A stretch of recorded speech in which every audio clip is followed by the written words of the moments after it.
Walmart employees. What's the most people of Walmart thing you've ever seen at an actual store? I saw a dwarf security guard take a flying leap into and beat the living crap out of a 60-year-old black man in a Hawaiian shirt who was trying to steal about $600 worth of steak. The steak guy, he did this once a month or so. He would just fill up his shopping cart with steaks, briskets, pork ribs, etc., head up to the front, act like he was going to check out, then barrel through the exit doors and dump it into a waiting truck. They never got a clear plate and were trying to catch him in the act. I was working my counter and heard behind me, "Sir, don't do it. Step away from the cart." Walmart security is plain clothes and has no legal authority. They can detain you and defend themselves, but they can't restrain you. You can leave whenever you want, I believe from what I remember. So I turn around and I see this guy with a shopping cart full of steaks, and he's looking cagey as heck. He's starting to stammer and come up with excuses while simultaneously trying to play it off. "Sir, just come with us, please. Let go of the cart, sir."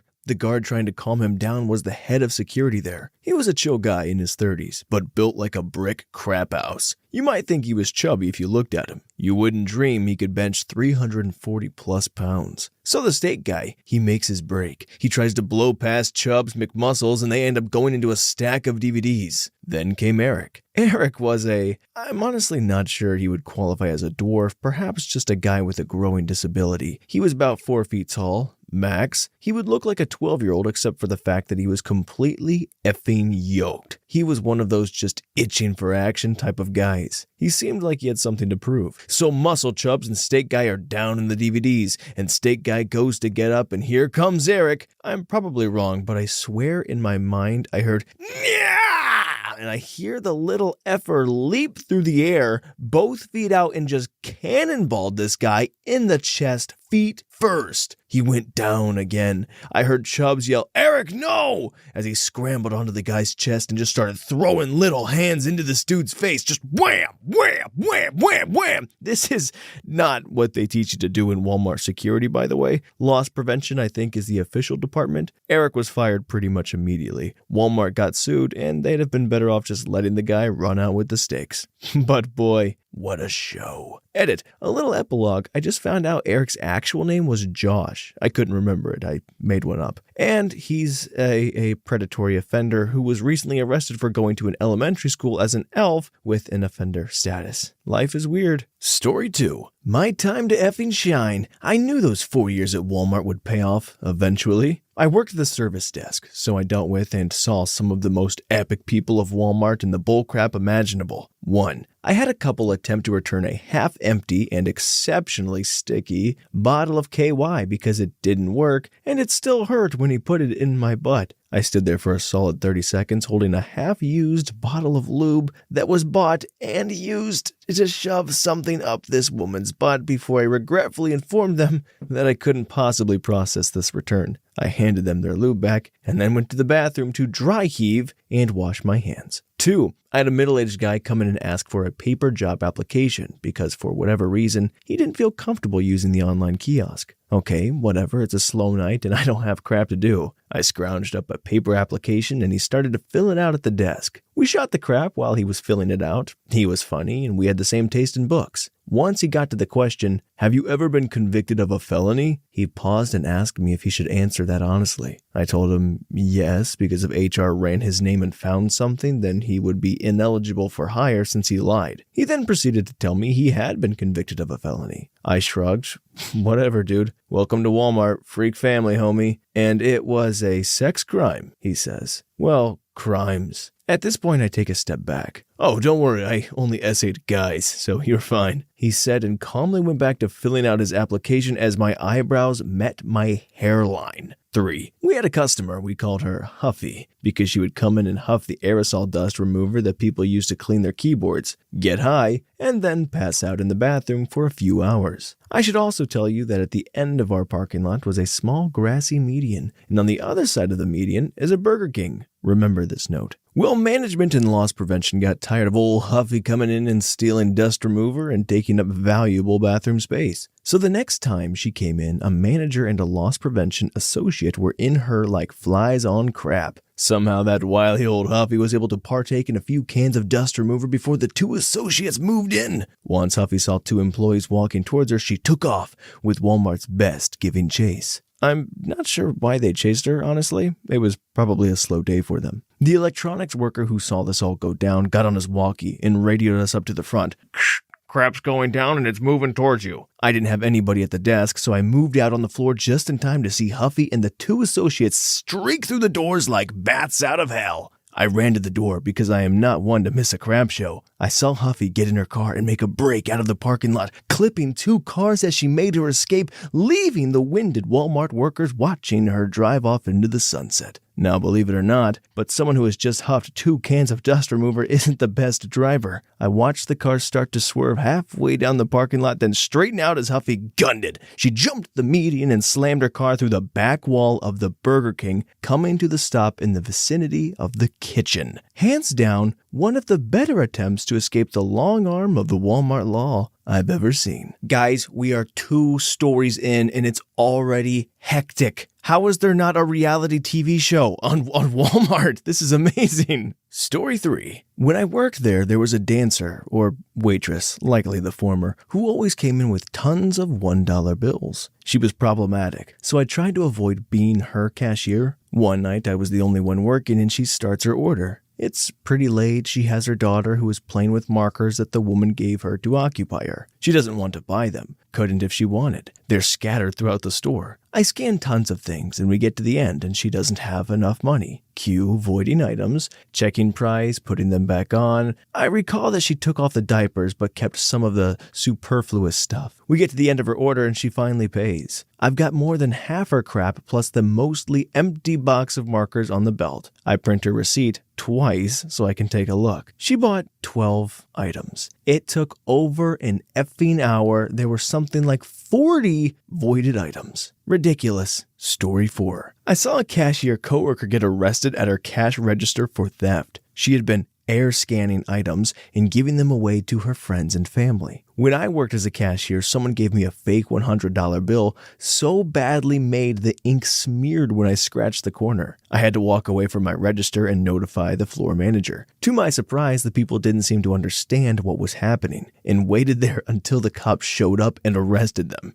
They literally did not move from the line. At one point asked me what the holdup was, and I even told them it was because their money was fake. Not a good idea, but these people were really dumb. I saw a man run from our loss prevention officer and get caught, and a woman came out of nowhere and attacked the loss prevention officer while screaming, I'm pregnant! The cops came. She actually was not pregnant, but the wife of the man caught stealing. They were both arrested. Story 5. I worked at one of the older Walmarts, not Supercenter, back in 1998. I don't recall much of the customers except Miss Allen. Miss Allen was this elderly woman whom everybody knew, who had a bad stutter. She apparently lived alone and had really poor hygiene skills. Her hair was always frizzy and she often smelled of terrible BO. She would always put $100 or so worth of granny panties on layaway, pay her minimum deposit, 10% at the time, I think, then come back a month later, 60-day layaway, but it was recommended you make a payment in 30 days. Didn't have to, but it was recommended. And cancel the layaway. Not pay it off, cancel as in get her money back. You were allowed up to 3 layaway accounts at a time, which she did. She had been caught shoplifting a time or two at both the Walmart and the Kmart in the same town. She always carried this giant purse in the baby seat of the cart,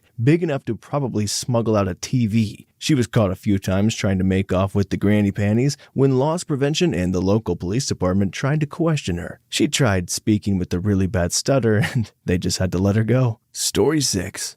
I don't know if you want looks or behavior, so I'll try and cover both. I worked overnights. My store was right across the street from a hospital, but only a couple blocks away from a strip club, so you can only guess the variety of people I saw. I worked on the grocery side of the store, not general merchandise, so I didn't see a lot of crazy stuff. I mostly had to deal with rude idiots. For instance, customers would refuse to move while I was pulling pallets and insist that I go around them in addition to all the holiday displays and construction. Yeah, that's not happening. Customers getting angry at me that food items didn't come in a smaller size, as if I personally did this to F them over. Getting hit on by randos at 1:30 in the morning. Specifically, I had a guy ask me where the bathrooms were as an excuse to talk and flirt with me. He also thought telling me he'd just gotten out of prison would really make my panties drop or something. People would open up the cooler doors to the dairy and stick their heads in to ask where the products were instead of finding an employee on the floor. Mind, there's a bunch of giant cooling fans in the dairy cooler that make it impossible to hear anything. I'd have random customers screaming, "Hey, where's the feta?" out of effing nowhere, and it scared the crap out of me. Big groups of teenagers that would come in after midnight and ride the scooters around the store and trash the place, and generally make a nuisance of themselves. Most of them had to be escorted out by management. Saw a failed shoplifting attempt while on break once. Guy tried to walk out with a couple of flat screen TVs in his cart, then bolted when the door thing started beeping. The store didn't do much about it. Had a customer threaten to call the store manager and have him fire me. Apparently they were best friends or some crap because I wouldn't give him cigarettes. I was up front watching the self-checkouts in the door and was told not to leave that area for any reason because we were pathetically understaffed. The cigarette counter was closed anyway and no amount of explaining would make him stop. It actually egged him on. I was putting my job at risk either way, so I got his dang cigarettes. Had a woman threaten to call the store manager because the eyeshadow she found on the clearance rack had been marked down to $2 and she wanted it for $1. She started screaming and making threats and sat outside on the benches for 3 hours on the phone bickering about the store and how awful we were. And finally, some former friends of mine tried to start crap with me while I was on the clock. They followed me to my department and were opening up all the outside dairy cooler doors to try and scream at me. So I hid in the meat freezer until another employee came through and told them to get out. Story 7. I used to work for a cell phone carrier at a little folding table near the front door of Walmart. This was 15 to 20 years ago when Walmart themselves did not sell phones. Way back before phones went digital, and in most parts of the country there were only 2 carriers to choose from. I was selling Motorola flip phones and bag phones. So this was a while back. I moved from store to store around the medium-sized metro area, about 8 Walmarts in town, and my team all took turns with them. Anyway, this particular day I was stationed at a Walmart in a very ghetto part of town, one of those places where loss prevention had loads of staff and crap was still getting stolen all the time. Crackheads drifting around all the time and just tons of run for the door, petty theft, and fast hands make change and scams. It was a lively place to be. As it happened, a tropical storm was rolling in town. 2 to 3 in the afternoon, overcast and a bit dark outside, and the power goes out. Now these days, there would be immediate battery backup lights that kick on. But back then, there was a generator, and it took a good 2 minutes before it self-started and the lights came back on. The other thing worth mentioning is that this was an older store, built in the 80s, so lower ceilings than the modern ones,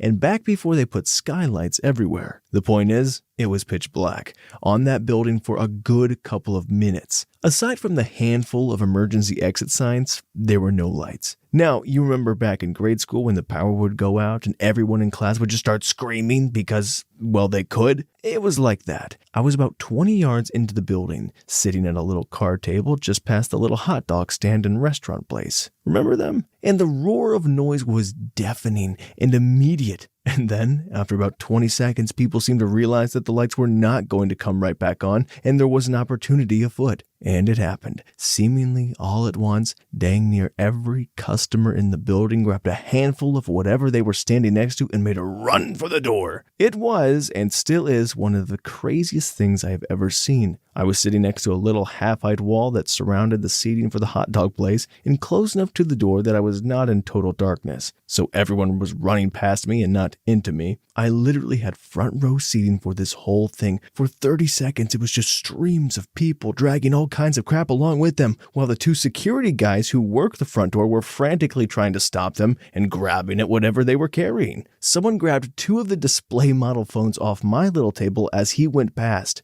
They were empty shells with a weight inside, so no real loss. 2 minutes later, the lights all kicked back on, and it was just me, the employees, and a few retirees who were all looking a bit dazed by the whole thing. And all the clothes racks had been knocked over. Crap was everywhere. Some idiot had managed to pull the whole rack of bicycles off the wall in the toy section. It looked like a bomb had hit. Took them dang near a week to get it all back to normal. They closed the store for a day just to get it cleaned up enough to let people back in, and they had a few places roped off for a few days while they fixed the broken racks and all that other stuff. It was kind of incredible. Story 8. A couple of employee stories by a customer, if that counts. First one, checking out in a Walmart when the cashier started getting chatty, telling me she mostly worked at a Walmart for the insurance, but her main source of income was as a phone sex operator. She told me how much money she made and straight up told me she'd bet I'd be great at it too. I'm practically phobic of awkward conversations, so I just mumbled something about not having a good voice for that, at which point she said, "Oh, you never use your real voice. You make up characters." Then she proceeded to give me a demo of all her characters. I didn't go back to that Walmart for years.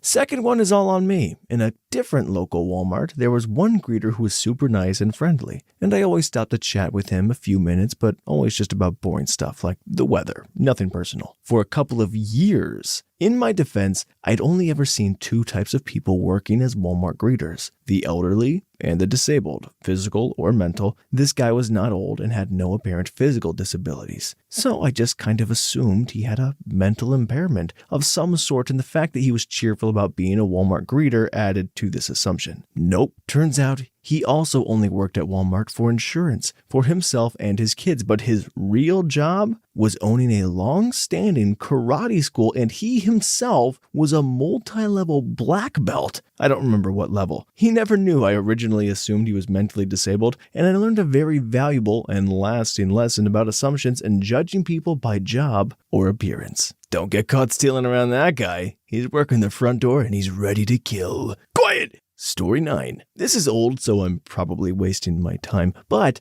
I worked in the garden center at a Walmart, and we had our own gate entrance, as many other garden centers do. Since we had our own entrance, we had our own greeter. Let's call him Dale. Dale was in an electric wheelchair and was a Vietnam vet. He had an accident after the war that involved his neck, so he was pretty much a quadriplegic. But his arms did work a little, and he could check receipts with them. Dale took nobody's crap, so we would always F with him to get him going. Our favorite move was to sneak up on him when he was sleeping and jack up his wheelchair with a pallet jack so he couldn't go anywhere. Dale took his job very seriously, and one day someone tried the old Walmart Dash with the big stereo system, but they had no car waiting outside. I'm pretty sure they figured they could get out of our door because of Dale's condition and all, but little did they know, they were effing with the baddest employee Walmart has ever had. Dale tore after this guy through the parking lot with his chair, nipping the backs of his heels with the metal footrests. This guy had no choice but to ditch the massive box and full-on sprint away from our attack quadriplegic.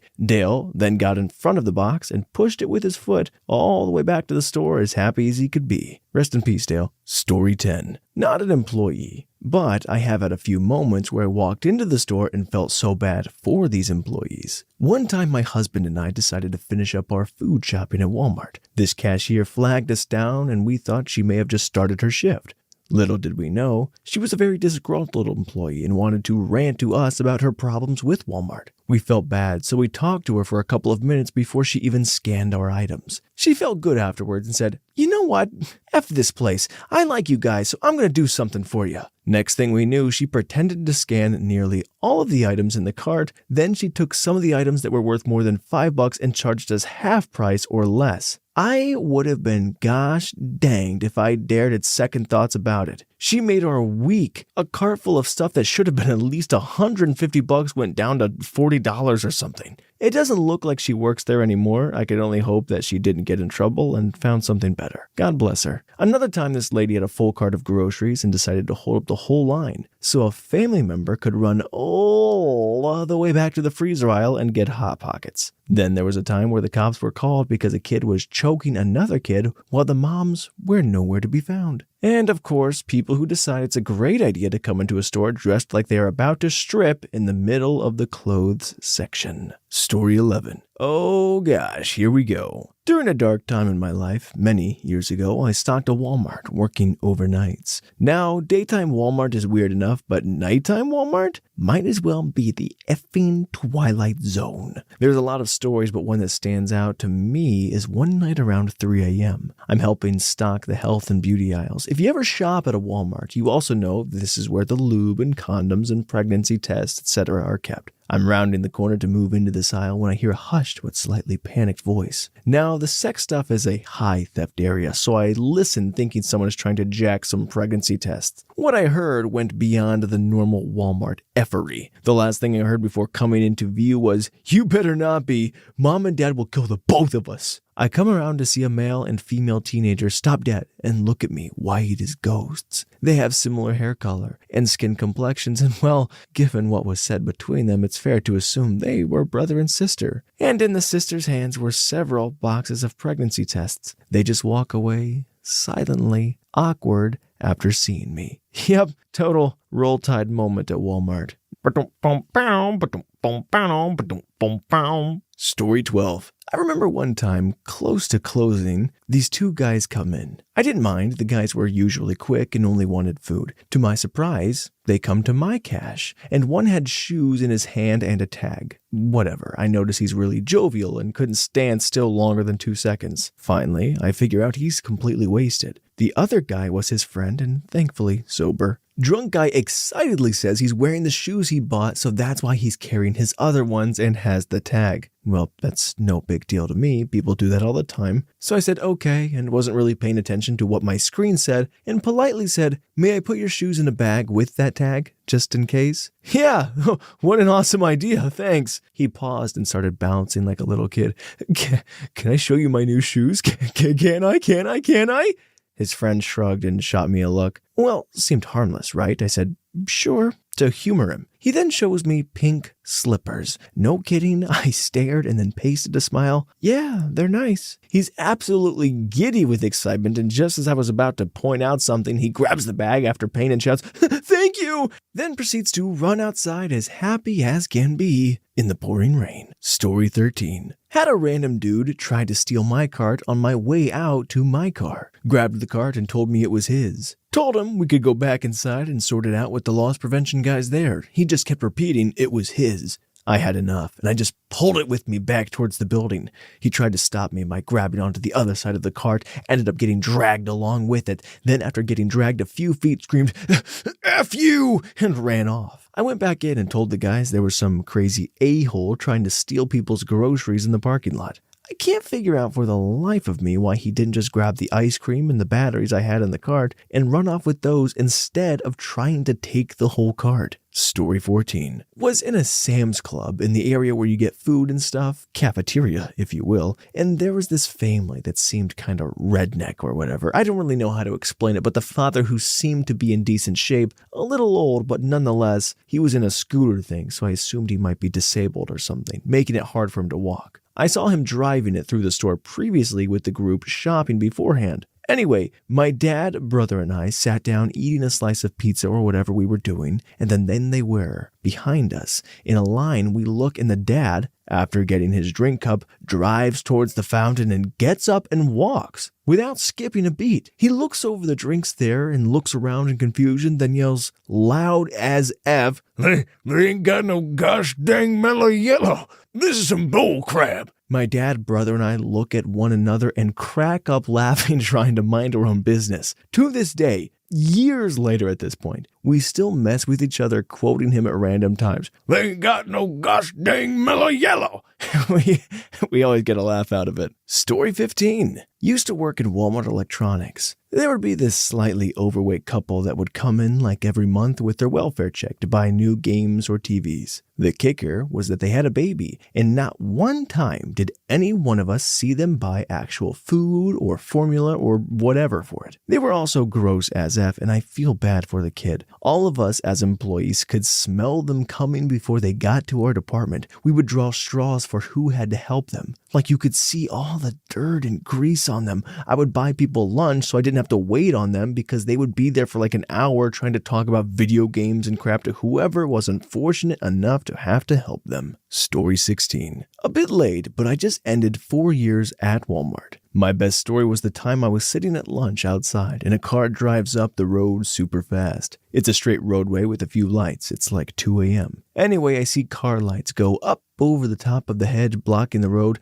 Now the hedge is a good 5 feet high, followed very promptly by the most horrific grinding noise I've ever heard. The driver flipped the car upside down in the middle of the median, going the wrong way. I ran over, and there's a guy crawling out, threatening bystanders. There was also a dude unconscious inside the car, flopping around, held by his seatbelt and bleeding from his head. I was in the middle of a call for an ambulance when I walked up. The driver sees me on the phone and full-on sprints at me, screaming I was going to take my life. So I ran back into Walmart, gave them a heads up about the crazies, and they got me out of there. Crazy came in, looked around, and ran for it. The cops came after the driver who fled. The passenger was taken away, and the manhunt ensues. Turns out the car is stolen, and I had to identify the driver. I went to court later, and they gave the dude a misdemeanor charge, all because I tried to call an ambulance for an injured guy. Story 17. Working at Walmart made me hate people and introduced me to anxiety. Not even joking, I worked frozen food and dairy at one of the most busiest stores in the area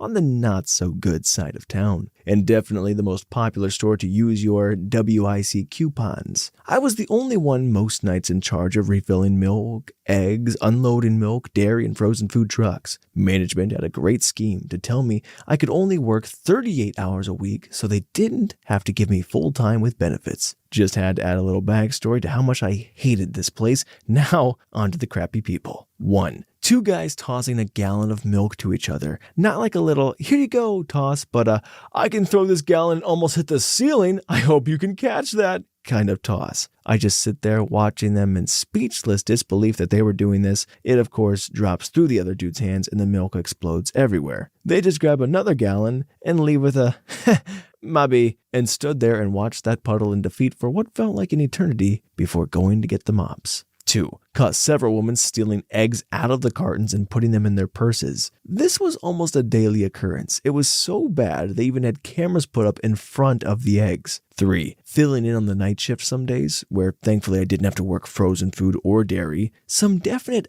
unkempt prostitutes coming in with men smelling like I can only describe as a month-old bottle of sewage. 4. People playing bumper cars with the motorized carts. Some days taking them out to the parking lot. 5. People looking inside the dairy cooler yelling at me to give them milk from the milk crates because the ones stocked on the shelf aren't good enough, I suppose. 6. Guy took a giant empty bag of Purina dog food and filled it up with steaks and chicken from the meat section, restapled it and everything, and I watched him to see which line he was going to and reported to the cashier to check his dog food. He was caught. 7. Lady cussing me out because we were sold out of Tyson's chicken because, y'all Walmart, how can you be sold out of that crap? 8. Large lady with her boobs out, breastfeeding while the baby was sitting in the child seat of the cart, not the cart with the baby carriages. A whole lot of small crap where I just sigh and say, come on. All of this was just in the span of a year and a half. I was so happy to leave that place. I'm now a software developer and have little to no interaction with people, I think in large part because of my experience there. If I'm in a Walmart for more than 20 minutes, I honestly get anxiety and can feel my blood pressure skyrocket. Story 18. I've worked at Walmart for almost 6 years. I spent 4 years in the deli and people are so terrible. I had a lady with 2 kids that were running around the bakery. Our deli and bakery aren't attached,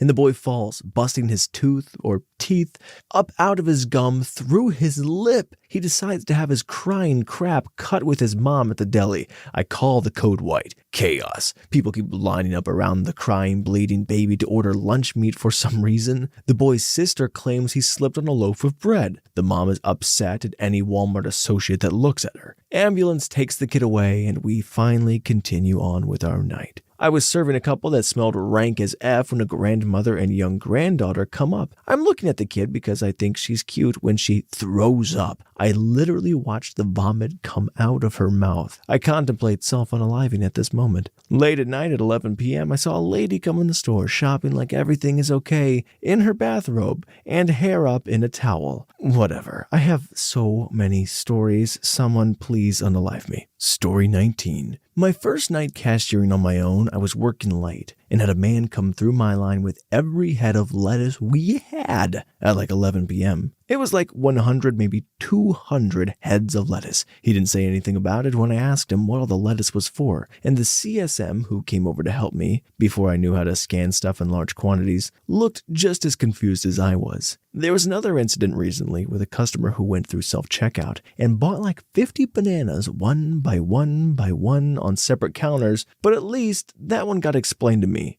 Guy was a retired veteran who had a card with a low interest rate. He had to make so many transactions in the course of a month to keep it that low, so buy many of a cheap item. Made sense. The lettuce never got explained to me, though. I imagine it was for farm animals or something, but why Walmart? And why this late at night? I still don't know where he found all of it. It had to be way more than we could fit on the shelf. Story 20. We had gone down to Bolivar, Tennessee to visit some relatives of my mom's. She grew up nearby in Toon, and we had to make an emergency stop at Wally's World for gas and a new shirt for me. Earlier, we stopped at a Mexican joint for lunch with the relatives before heading home, and I foolishly dumped a bowl full of salsa on my shirt and pants. Anyway, I'm browsing the shirts in the men's section when an ancient-looking old woman walked up to me. She just stood there, staring at me while I'm looking for a shirt in my size. She starts mumbling something I couldn't really hear, so I grab this cowboy-looking shirt and walk off to the checkout. I used the self-checkout to get out of quick, and just as I start walking towards the men's room to change, the old lady is standing there, staring at me. I head off towards the back of the store where I saw another restroom and change clothes, walk out of the restroom, and run smack dab into Grandma Voorhees. Story 21. Former Walmart associate. When the first of the monthers come around, there was always this family that came in. They didn't shower, they didn't take care of their kids' hygiene,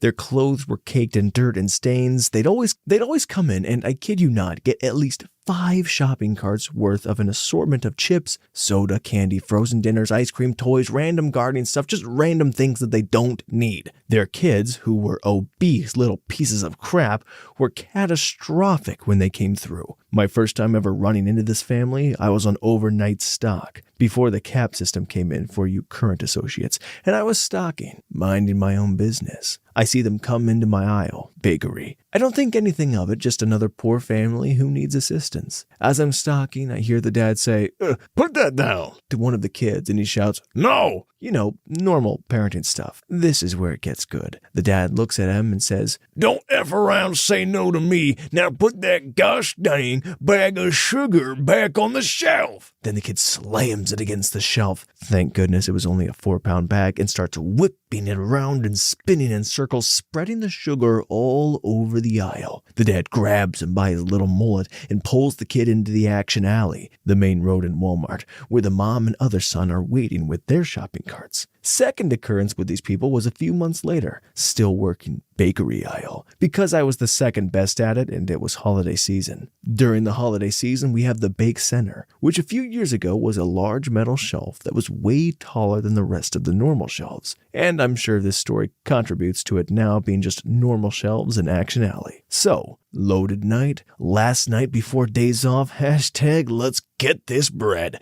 Knock out the bake center early so I'm not in and out of my aisle all night. Time is now around 3 a.m. I'm about to take lunch. I happen to be stocking the top shelf, and what do I see? Yep, those stupid idiot kids climbing on the shelves. I rush to the bake center as the kids are pushing the stuff off the upper shelves off to fall into their parents' shopping carts as they roll by. I tell them that they can't do that, and they act all surprised, like they didn't know what they were doing was dangerous, and apologize and finish shopping. I reported it and haven't seen them since. I wasn't the only person who had problems with them. We had a black coworker who dropped the N-bomb on them and their kids frequently, opening the toys, eating candy, and just dumb stuff. Story 22. Worked there for a couple of years and have tons of stories. But the main ones? Someone brought a goat into the store. We can't reject the animal if they say it's a service animal. It took a dump in the produce section and we had to toss a bunch of vegetables that might have had poop particles on it. Note, this is in a suburban area, not rural. Older guy would come once a week and haunt the sections where he knew young women worked. including myself. So many trashy fights, people screaming at each other from opposite ends of a section,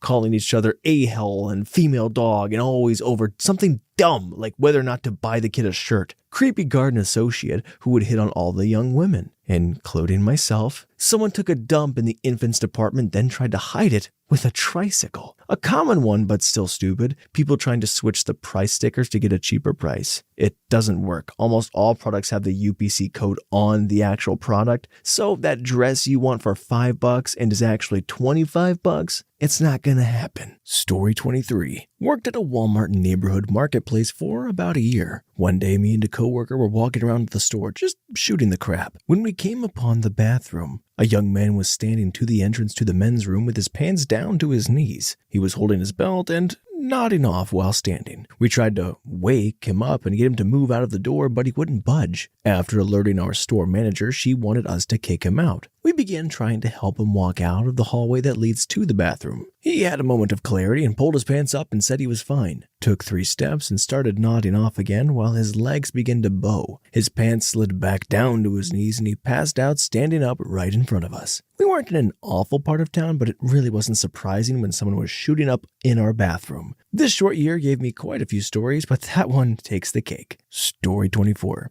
I shared this story a while back on a worst PDA thread, but it definitely applies here too. A few years ago, I was working at Walmart in maintenance, fancy word for janitor, I know, and I was sweeping the aisles at about 2 in the morning. I turned a corner and found myself behind a couple walking side by side very slowly down an aisle, leaving no room to go around them. So I kept my distance so as not to crowd them. As far as I know, they weren't aware I was behind them. To get the idea of what these people looked like, they wouldn't have been out of place on People of Walmart, but they probably wouldn't have been the focus on their looks alone. He was an unkempt, scrawny guy who looked like he'd had a bit too much drugs, and she was a heavy-set girl who looked like the type who would date a guy who's had too much drugs. They were a match made in rehab. Now, what made this encounter more than just an everyday Walmart occurrence was that they did next. She grabbed his butt. Okay, a bit much in public, but nothing to write home about. And then I saw her hands. It got a little weird. If a guy's into butt stuff, that's perfectly fine, and based on the look he gave her, he was into it, but there I was, trapped by my job, a captive audience to this couple's foreplay, and there were nights that job was torture, but this one was on a whole new level that I wasn't prepared for. Story 25. This occurred in the early fall of 2011. I worked in the produce section of Walmart at a supercenter in the middle of my hometown. This supercenter was located in a particularly bad area, and even I, a full-grown, able-bodied man, would have my car keys out before I headed into the parking lot after dark. One day, while I was restocking mangoes, I remember it was mangoes because I learned from that job just how disgusting mangoes can be. I heard a bit of a commotion from what sounded like the back of the store.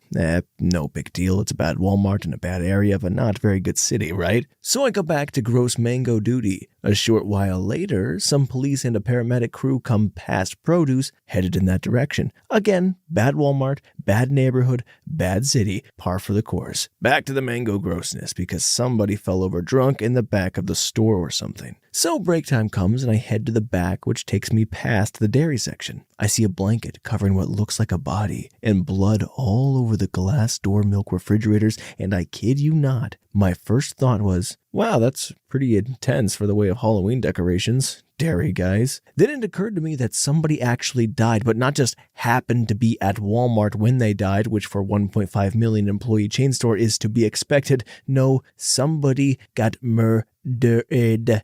I head to the break room where the story is waiting for me. Apparently, there were 2 men who were strangers in the dairy section, both with shopping carts. This being a particularly violent city and also an area of town where being respected is of the highest concern to many and most. When the 2 men had their carts accidentally collide, both of them took offense at the action and the disrespect of the other man. This escalated into a full-blown brawl, and one of them literally beat the other man to death with his bare hands. He got on top of the soon-to-be deceased and smashed his head into the concrete tile floor until there wasn't much of a skull left. The surviving fighter stayed put and was put cooperatively arrested, removed through the back of the store. Later, there were blood tests done on both fighters, and neither one had alcohol or drugs in their system. This was 2 men with their normal faculties about them, mental illness notwithstanding, And apparently the surviving fighter is the source of most of the information that I just gave. Respect and violence are so significant in my hometown that this kind of thing has occurred. I, like many others, asked why the store wasn't shut down and why I was able to go about my work as I had done. Apparently, the assistant manager on site had a phone conversation with the manager, and they came to the conclusion that the only thing necessary was to close off the dairy section for a while the scene was documented. Not much documentation was needed because of security cameras showing the whole thing, which incidentally lined up with the living guy's account. The rest of the store never skipped a beat, although since my section also had refrigerators, we had to make room for some dairy stock to be available there for the rest of my shift. I reorganized some berries so that milk was available for purchase. I think this was briefly mentioned in the local nightly news broadcast. I redoubled my job search efforts that very day and ultimately ended up in my current career about 8 months later. As I understood it, Walmart keeps track of their most dangerous locations by way of crime rates in the town and zip code, quantity, and nature of crimes committed at the store, demographics of the area, etc. And that store was already regarded by Walmart itself as the most dangerous Walmart location in the United States. I suspect it remains that to this day. Be careful how and who you deal with out there, folks. You never know if they're from my city. They may prefer to beat you to death rather than feel disrespected by you over the slightest accident. I just want to clarify, when it said murder, Ed, he wrote it out like that. I wasn't giving it a lot of extra flair. Story 26. We used to have a customer that was about 60 plus years old and 300 pounds. Fat Black Larry is what we called him. He was rude as heck and would ride around the store all day on one of the store motor scooters. During one holiday season, he sat in the entrance with the door greeting and belted out Christmas carols to incoming customers. Supposedly, he would harass employees too. He told my black female coworker that she was a beautiful sister, and I never let her live it down. Larry's wife would kick him out all the time. Somebody would drop him off at the Walmart for the day. Kinda sad, but he was an a-hole. My boyfriend works at Walmart as well, and one day goes to the bathroom. Fat Black Larry's at the urinal with his pants down to his ankles, peeing away. My boyfriend just leaves and bleaches his brain. Another time, Larry stayed in the store for 48 hours straight, riding the motor scooter around, buying food, and probably destroying the bathroom. An assistant manager kicked him out for whatever reason, and Larry straight cursed him out. Dude died over a year ago, supposedly, but we will never forget Fat Black Larry. Story 27. Many years ago, I worked at a Walmart. I live in a very small town, and certain families had made names for themselves in said town. Two such people, brothers, came through my line. They tried to use a debit card, but it was declined. These two individuals had bloodshot eyes and runny noses, complete with the sniffles. One went out to their car to get cash, holding up the line. He came back and handed me the cash, which had a white powdery substance on it. I played it off as normal and put the money under the drawer so I wouldn't give it as change to anyone else. After the line was dwindling down, I took it to the manager, who then contacted the police, whom I had to speak with and give a statement to. Fun times. Another time, a female in her early 20s came through with 2 items, a dress and a box of head lice treatment. She put the lice treatment under the dress on the belt, so I tried to be discreet about it for her. She ended up being a few dollars short, and when I told her this, she batted her eyelashes at me and smiled. I'm a female also. Awkward silence. I again explained the wad of cash she handed me wasn't enough and asked if she had an alternate way to pay. Nope. So I asked which item she'd like removed, the dress or the lice treatment. She bought the dress. Story 28. 2 drug heads wearing a towel with a hole cut in the center instead of a shirt, with a camo beanie hat and camo shorts, trash bags for shoes, sneaking through the aisle in front of my bakery section. He proceeds to pull the doors to the donut case open while staring at us. Grab a donut, take a bite, smash it on the floor, grab a donut, take a bite, smash it on the floor. He does this to 26 donuts before security is starting to come over. He sees our security guard, whips out and starts peeing all over the donut case. Guard isn't sure what to do.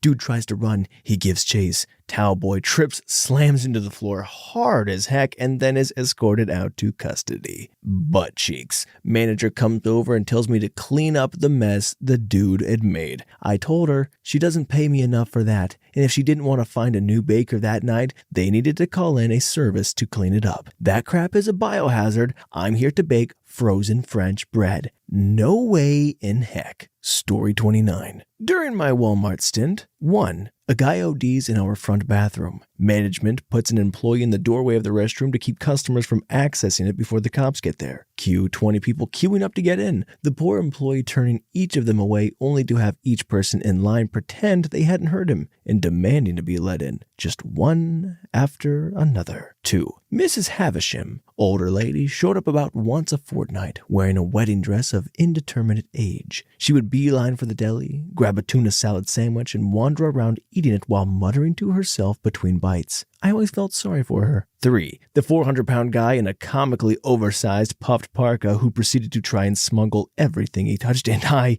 mean everything, out with him either in the pockets of his jacket or beneath his rolls. I guess he figured no one would want to stick a hand in his flab, and he was right. 4. A guy shows up a few times a week and prints off 400 to 900 photos each visit. He claims he's a photographer for a local pageant organization, the problem being that there are no pageant organizations locally, and while the women in the photos are certainly in a state of undress, the subjects appear to be unaware that they're being photographed. Management won't call the cops because it doesn't violate company policy. The final nail in the coffin was that Mr. Creepshot wasn't too keen on actually paying for the photos. He would pick them up, pay for them, sort through them, and declare them all unacceptable, then demand a refund every freaking time. He didn't even try to weasel the managers into comping his photos. To this day, I swear he just wanted to monopolize the photo associate's time and get some unexpected bystander to look at his creep shots. Story 30. Not a Walmart employee, but worked in a Big W Australian store. This is more indicative of the suburb, Blacktown, than the chain, but onto the story. I worked on the floor in 2 departments, one being toys, the other being health and beauty. Odd combination, but I think I was giving H&B because that was always a disaster. People using deodorant regularly. One dude shaved, opened up a shaving gel and a pack of disposable razors and went to work on his face without a mirror. More than one guy was banned from the store for self-pleasuring, one in women's clothing staring at the young girl who was tidying the section, and a few in other, quieter, less traveled areas.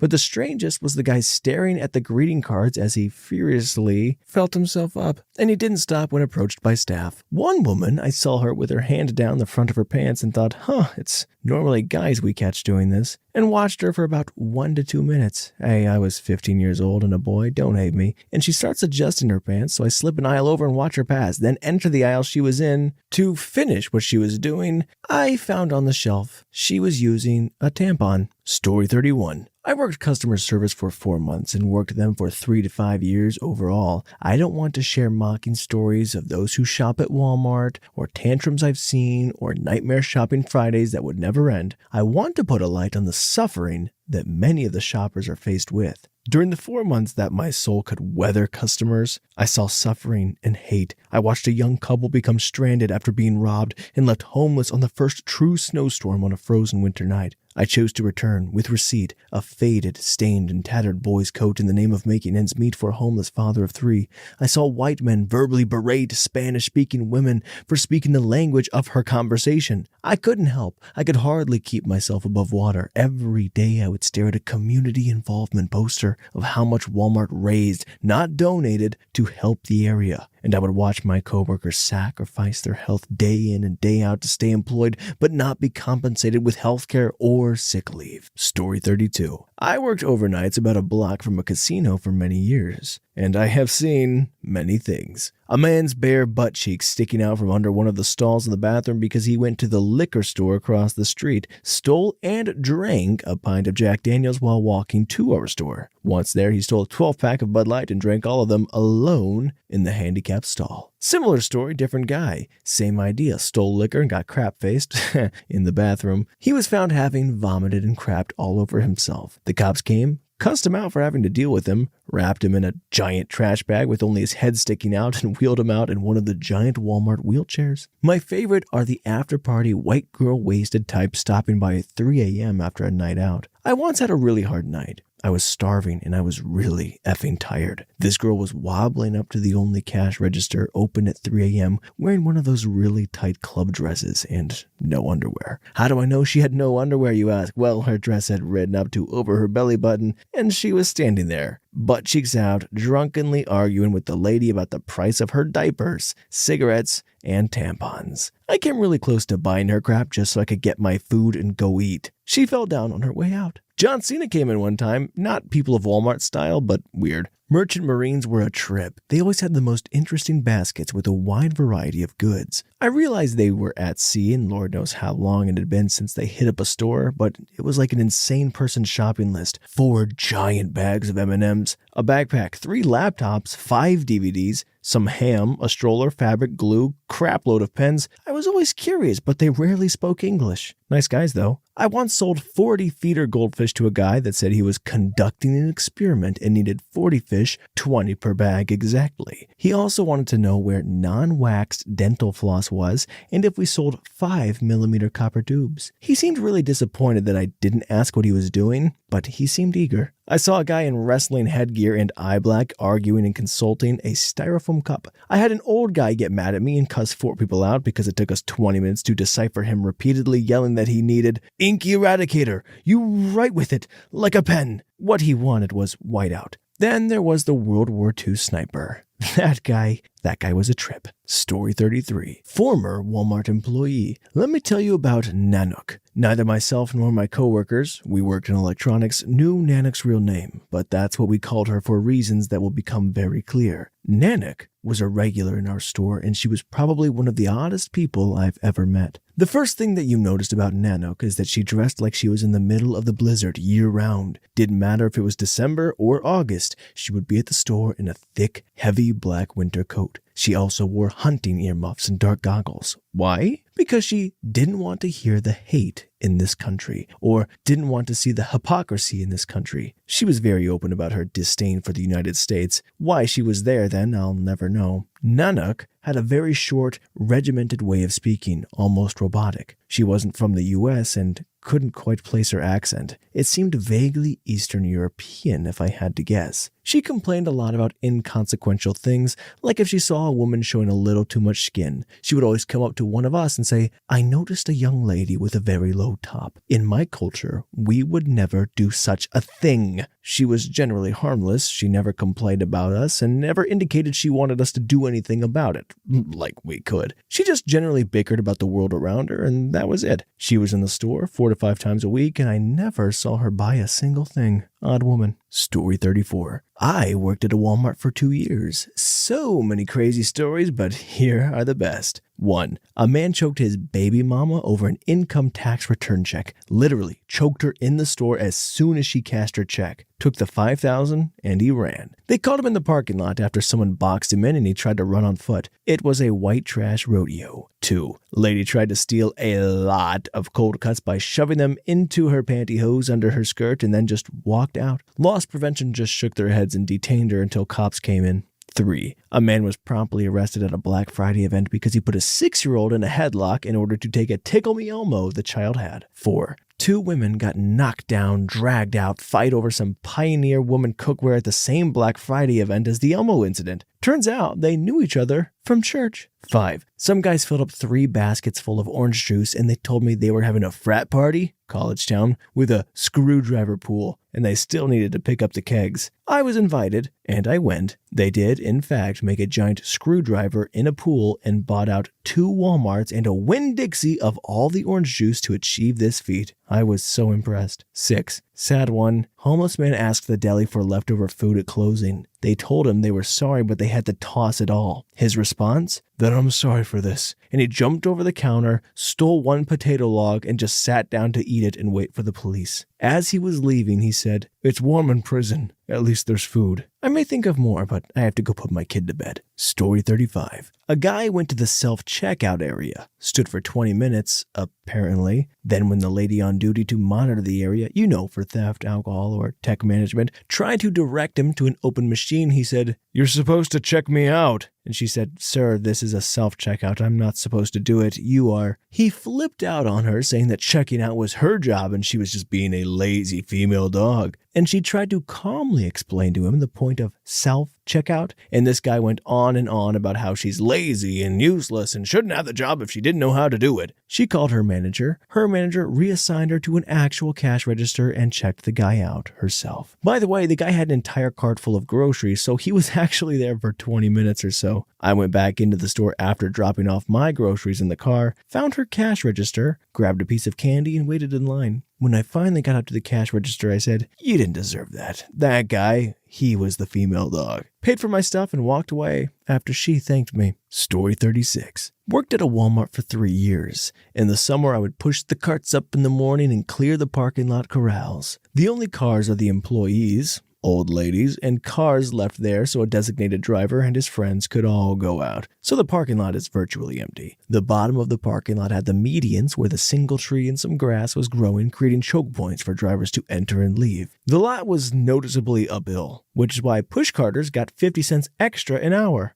What? This S10 came barreling into the parking lot. Not ramming speed, but more like in a hurry. So I'm going to cut across the parking lot speed. The bottom of the truck could be seen as the truck wheelied over the median. A few hops later and it simply coasted by us at the bottom corrals. Its engine didn't die. The move had been so traumatic that the driver has frozen. The passenger was staring straight ahead too. The trunk limped out of the parking lot and made a squeak, squeak noise as the front wheels came around. It came in like a lion and left like a lamb. The two girls were absolutely stunned. Story 37. I worked the overnight shift for a few years, and you eventually notice regular customers that would only shop at night. And being that there were so few, you could get to know them a little from afar. One notable couple gave me one of the funniest stories that I can claim as my own. They were notable because of their size difference. The man was at least 6'5", and the woman was no more than 3 foot tall. I may be exaggerating a bit, but she is definitely the smallest person I have ever seen, and her man was a goofy-looking tower of a man. He would put her in the toddler seat in the shopping buggy, and they would go about their business. They made quite a memorable pair. One night while I was stocking dog food, I heard arguing coming from the frozen food section across the way from me. It was the odd couple, and she was mad. She was standing in the toddler seat with her fingers in his face, chewing him out, and he was waving his giant arms around and yelling some unintelligible gibberish. Apparently he had enough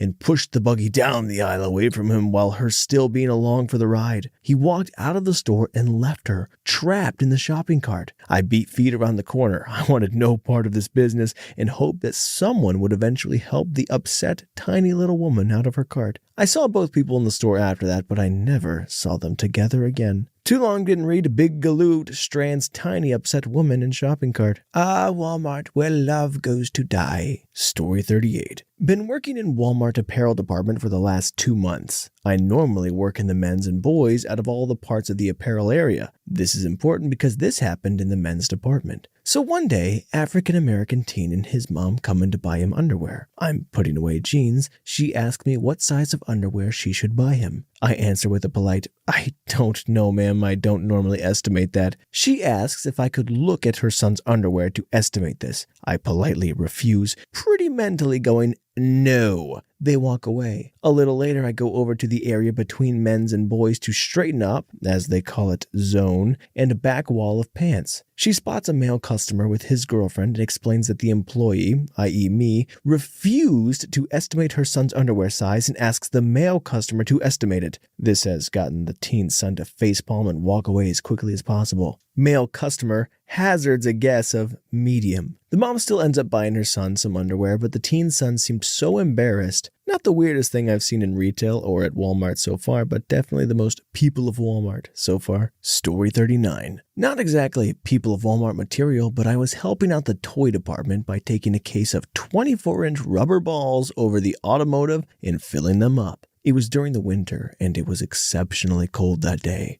I filled these balls to the max, thinking I was doing all the good. Everything was great right up until I brought them into the nice, warm building. Nothing happened for about 30 minutes when all of a sudden it sounds like World War III had started. These balls started popping like popcorn from hell. Boom! Boom! There was this one brat kid that was holding one of these huge balls saying, "Cool!" Then boom! boom, the ball disappears. The kid had this shocked deer in the headlights look with mouth agape. Without a single word, he turned and ran. That was over 28 years ago, and I still giggle at the thought of seeing that happen again. Story 40. While not working at Walmart, I was a security officer at Walmart. Walmart contacted my company. A few of the weird things. An employee who was transgender, male, he would wear really short skirts and panties and tight shirts. Well, the only thing female of him was long hair. So it was very uncomfortable with him walking around and bending over. They threatened to fire him for not being in uniform and public indecency. But he would always threaten, "You're firing me for discrimination," which worked. His mother was a CSM, customer service manager. She was the rudest woman I have ever met, always yelling at customers. She wouldn't get fired because she would claim that she would be fired because of her son. She was fired for stealing out of the safe, and then her son quit. We had a lot of homeless people who would come from California. One of my most common was this dude from federal prison. Hey was pretty chill, and I liked him. However, he carried a lot of really big knives on him. I have nothing against people carrying guns or knives. However, this dude seemed like maybe he shouldn't have them. Had this guy who claimed to be a cop from Florida pull a knife on me. I knew he wasn't a cop. None of his stories added up with the time and places, etc. When I confronted him about it, I shouldn't have, he got very angry at me. Then I had a group of really fat people coming around 10 p.m., same time and day, taking up all of the scooters. I could go on and on and on, but it would take too long. Story 41. I've only been there for about 2 months, but I've had a woman ask me where the restroom was. When I pointed her to it, she turned around and her whole butt cheek was out. The seat of her pants was just effing gone, and she wasn't wearing underwear. We have a middle-aged guy who fills his pockets full of candy each night and walks out with it. We call him the Candy Man. I worked on Halloween, and we all celebrated with him because Halloween is totally his holiday. There are rumors that he gets around on a Razor scooter, and I honestly would not effing doubt it. Yesterday, I had a 30-minute conversation with a customer who was blackout drunk and alone. I don't know if he's going to remember he even went shopping. If you haven't been run over by a clueless old lady on a motor cart, then you're not an official associate, and the number of clueless old ladies who come in reeking of weed is absurd. Dude, I don't even know. I effing love my job, though. Story 42. Low-level supervisor here. There are a galaxy of stupid stories. Watched a sketchy scumlord huff a can of spray paint, then glance up with a golden crap-eating grin. Had a homeless rabbi, seriously, full costume, but I challenge his credentials, throw a tantrum and roll around on the ground because he felt he was overpaying for a cell phone. 2 middle-aged garden associates got into a fistfight over owing cigarettes. They were both fired. Once a guy with a cart at capacity simply stuffed with cantaloupe asked me, "What city were we in?" and "Where are those famous cocoa beaches?" Then shuffle off into the sunset. This one is probably my favorite. Yesterday, some schlubby Alabama royalty threatened to call her family the Waltons because she couldn't get deli meat sliced at 8:10 p.m. This crap is a circus, and I'm the ringleader. Story 43. My nemesis were the clearance slugs, of which there were 2 particular flavors. Regular type. The same 15 or so people would go through the store every gosh dang day to check every single clearance end cap, hit them like a tornado, then finally leave after purchasing at most 2 items. They would always have a drink from the Starbucks as their guaranteed purchase. They would be in the store for over an hour every single day for this. They were every bit as rude and indignant as you would expect as well, and being an overnight freight stalker / truck unloader, I spent a lot of time pulling pallets around the building in the morning. These dumpster fires seemed to make a point of standing their carts crosswise in the middle of the main pathways exclusively for the purpose of upsetting me. Anybody that's dragged 2,000 pounds of bottled water with a manual pallet jack knows that you need to keep momentum going and that they also have a lot of momentum when stopping. I wanted to run these crap bags over by the end of my time there. My favorite memory is of the time one of them practically jumped out in front of me from a blind aisle and I had to drop the pallet to stop in time,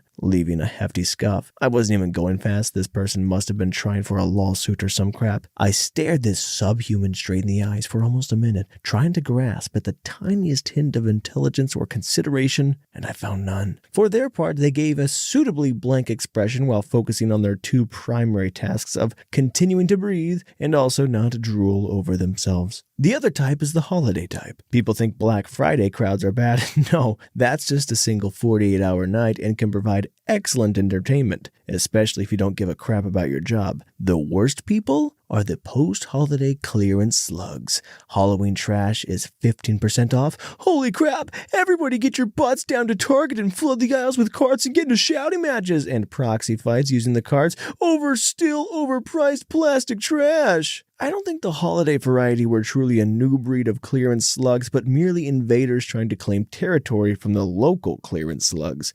Kind of like hippos vying for dominance. He paints an interesting barbaric image, doesn't he?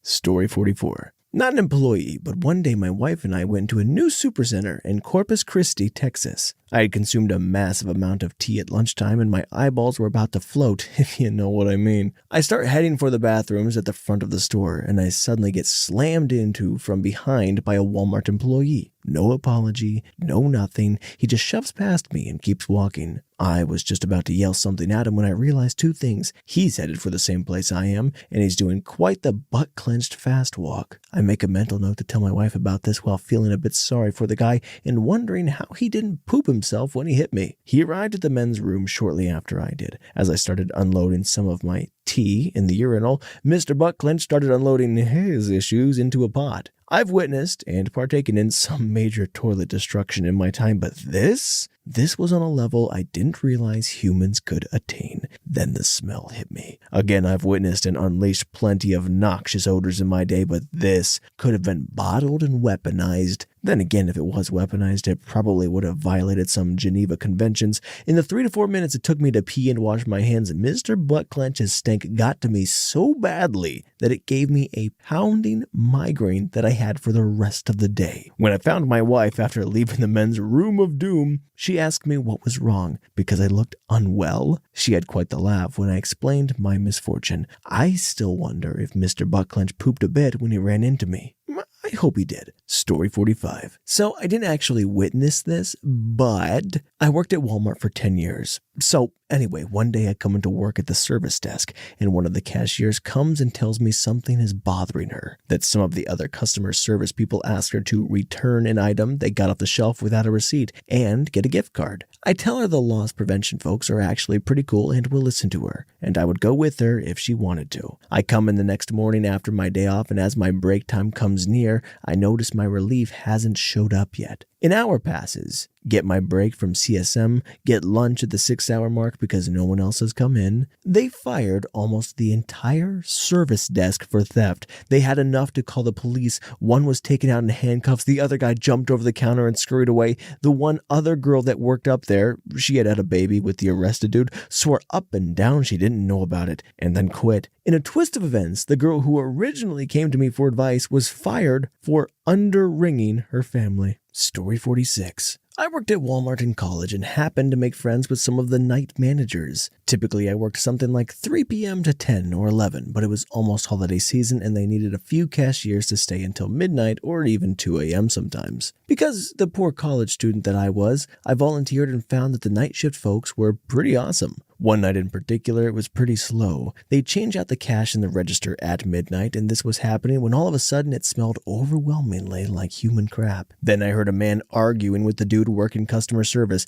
Turns out he had literally crapped a full crap in a pair of jeans and wanted to return them. When he told the man that we couldn't accept returns with bodily fluids, he was appalled. He slammed, he bought them, he got them home and realized someone else had crapped in them. This smell was so obviously horrendous that this wasn't possible, and everyone near the pants would have noticed the stench and crap stains. He threw a big enough fit that the customer service worker called a manager up and the manager actually gave him his money back. Story 47. Thank the gods I don't work there anymore, but about 13 years ago I worked at a Walmart in a small southern Indiana area. Lots of fat people wearing next to nothing, people with BO, people who'd wait till 3 a.m. and steal a crap ton of food or electronics. No, the part I hated the most was having all the underage girls hit on me. Apparently, Walmart at 2 a.m. is the place to be for barely teen girls to look for an adult to seduce. Saw at least half a dozen guys get arrested for taking girls up on it. Idiots, there are cameras. Most of them would badger me for a bit until they understood I was happily married and didn't want to sleep with a child ever. But gosh dang it, they were persistent. But the absolute worst of all the times was a girl who came in at the start of my shift at 11 p.m., very proudly a 13-year-old looking for somebody and someone from out of state. I said no as politely as I can, since saying F no, F off, heck no, be gone, female dog is not allowed. But wait, there's more. Her mother, or someone pretending to be her, very much an adult, tells me, oh, it's okay, I give her permission. It's not illegal if I say she can have a man's chicken. What in the actual F, lady? Yes, it still is. And even if it wasn't, just, ew, no. Goodness gracious, no! Again, who wants to sleep with a child? Never mind that I said even if I did somehow want to be a disgusting pervert, I was happily married. Thankfully, it was one of the few times my manager believed me, as the kid had a record at all the local Walmarts for shoplifting and soliciting guys for cash. I quit not long after. Not worth it. Although, to be fair, the real reason I quit was the woman's bathroom. That is not worth the pay. Story 48. I used to work for Walmart in the mid-2000s. The photo lab in my store had a regular visitor that would bring in a roll of film every other week. She was a young, attractive Hispanic woman in her early 20s. Every time she came in, the male employees, including some of the stockroom guys, in the store would come by the photo lab to gawk at her. She always hung around the store while her photos were processed and left with a photo disc. One of my buddies from the furniture department often threw parties, and most of our Walmart employee friends would show up to hang out and drink the night away. Once, one of the guys that worked in the photo lab showed up with a disc and said, "Hey guys, I got another one." A few cheers went up, and some of the guys went into my friend's computer room with them. I walked in, and the photo lab guy explained to me that the young woman that came in to drop off photos every other week would bring a roll of film featuring extremely adult images of her, usually with a group of men. The photo lab took copies of the pictures and would only provide her a digital disc. They had a policy about being unable to give her prints. The photo lab guy sometimes snuck off with the copied discs and showed them off to his fellow employees. Of course, I saw some of the pictures, and sure enough, it was her. I wasn't sure if it was something she was doing for profit or just documenting her exploits. Most of the pictures featured her getting it on with a group of guys. I swear it looked like an initiation. From that day on, each time I saw her come into the store, I would snicker. I had seen her in the most disgusting situations possible. Each time she walked in the store, smiling and chatting with the employees, little did she know her exploits were very party entertainment for nearly all of the young people working at the store. Story 49. Never worked at Walmart, but I was outside of one with a radio station doing a remote live broadcast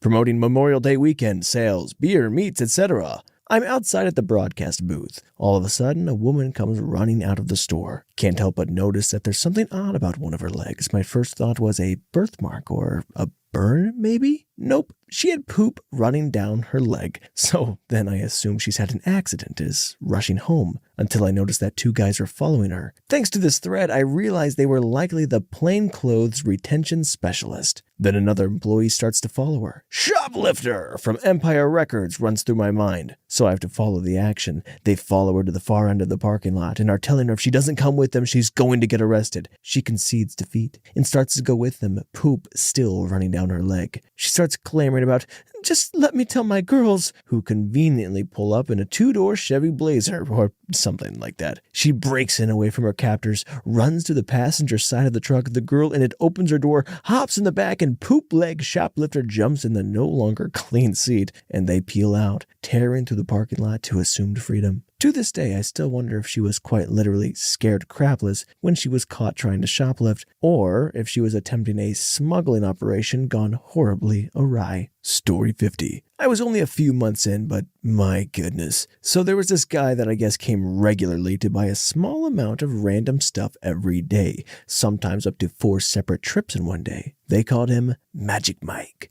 because every day he would come in shirtless or with a jacket unzipped with no shirt underneath, even in the winter, and was jacked to crap. But his face and hair were the spitting image of Jeff Daniels' character in Dumb and Dumber. He also acted like the guy due to being addicted to drugs. The first time I saw him was after I just clocked out at night and was ready to head home. I spotted him outside dancing and humping on the rows of carts that were lined up next to the store. He went at this for a solid 10 minutes, thrusting himself like the store was a brothel and the carts were his women. The cart guy who was out there and I just joked about it, and he told me about how he is always like this before we headed home. The adventures didn't stop. He once danced in circles, swinging his arms around my car while I was in it trying to leave, as if he was reenacting The Sound of Music, except he was singing, "I'm a Barbie girl." Another time he tried juggling the axes from hardware while doing what I assumed was a Viking chant. He ate half a can of dog food right off the shelf, tried asking out and proposing to one of the higher managers, and would offer to braid the hair of any girl who worked in the attached barber shop. He broke an arcade machine and was eventually kicked out after attempting to steal a beanbag chair. And this was just one guy. There were many who were considered weird regulars. Story 51. Customer of Walmart, not employee. Was there with my roommate one day and saw the display of Mother's Day cards. I remarked to my roommate that I should get one for my mom. This was apparently this dude's cue to talk me. He's wearing a zip-up hoodie with nothing underneath and jeans. He comes up to me at the card display and says, "Yo, can I wrap you a Mother's Day card?" He then proceeded to rap, "Mom, I love you. You're the best. Happy Mother's Day." Okay, that wasn't very good. Let me try again. At this point, I'm staring straight ahead of me at nothing, avoiding eye contact as much as possible while my roommate is holding in a fit of laughter. After I continue to ignore his existence, the guy finally says, "Oh, okay, I get it. You don't want to talk to me. I can take a hint. It's because I'm black, isn't it?" And then he leaves. Some random other person at the card looks over and asks, "Did you know that guy?" "No, lady. No, I did not." "Mom, I love you. You're the best. Happy Mother's Day." Hallmark, eat your heart out. Story 52. I am a cart pusher at Walmart. About 2 months ago, I witnessed something I will never forget. It was a cool summer Saturday evening. The sun was setting in a red and pink haze. There were 2 other cart pushers outside with me. I was left alone on the grocery side of the store with the cart machine, and the other 2 cart monkeys were on the home and pharmacy side of the store. After bringing a line of carts up to the garage, I go back out to a row and start taking carts out of a cart corral and putting them in the cart machine. I look down at the bottom of the lot, and as I know doing this, and I see this girl sitting backward in the driver's seat of a white Pontiac Grand Am. My first thought was, well, that's a really weird way to sit in your car. Then I noticed she was bouncing. When I became aware of what was going on, I was so surprised by this, I went and got the other cart pushers and told them. They wanted proof, so I had to then follow away. I was so surprised by this, I went and got the other cart pushers and told them. They wanted proof, so I had them follow me, and as we were walking back to where I had been, I see the car pulling up to the entrance, and a female associate steps out of the car and goes inside. Another one of the cart pushers also found literal crap in a cart one time. That was pretty disgusting. Story 53. A Walmart sprouted in my first wife's town a few years after she moved away. Some of our high school friends ended up working there. Some of the stories that were related to me were often about mountain people, which might be racist, I don't know. But these were people from the deep woods in the Appalachian area. People with ropes for belts, kids that wore dirty, oversized t-shirts like a dress, etc. Many live out of abandoned school buses by the river. One story dealt with 2 families that were only trouble if they were near one another. Not exactly a Hatfield versus McCoy's thing, more like a few addicts hating other addicts. Mom A hated Mom B. Mom A had a young daughter, maybe 11 or 12. Mom B shows up and starts yelling at Mom A's kids, so Mom A just starts ripping out soda cans from boxes and starts chucking them at Mom B. Her daughter tries to stop her, saying that the cops would come, but Mom A is on a roll. Eventually, Mom B gets close enough to pull Mom A's hair. Then it's hair pulling and slinging one another into displays. The Walmart security folks are slipping in the spilled soda, and the daughter had just about enough and gets between them to try and separate them.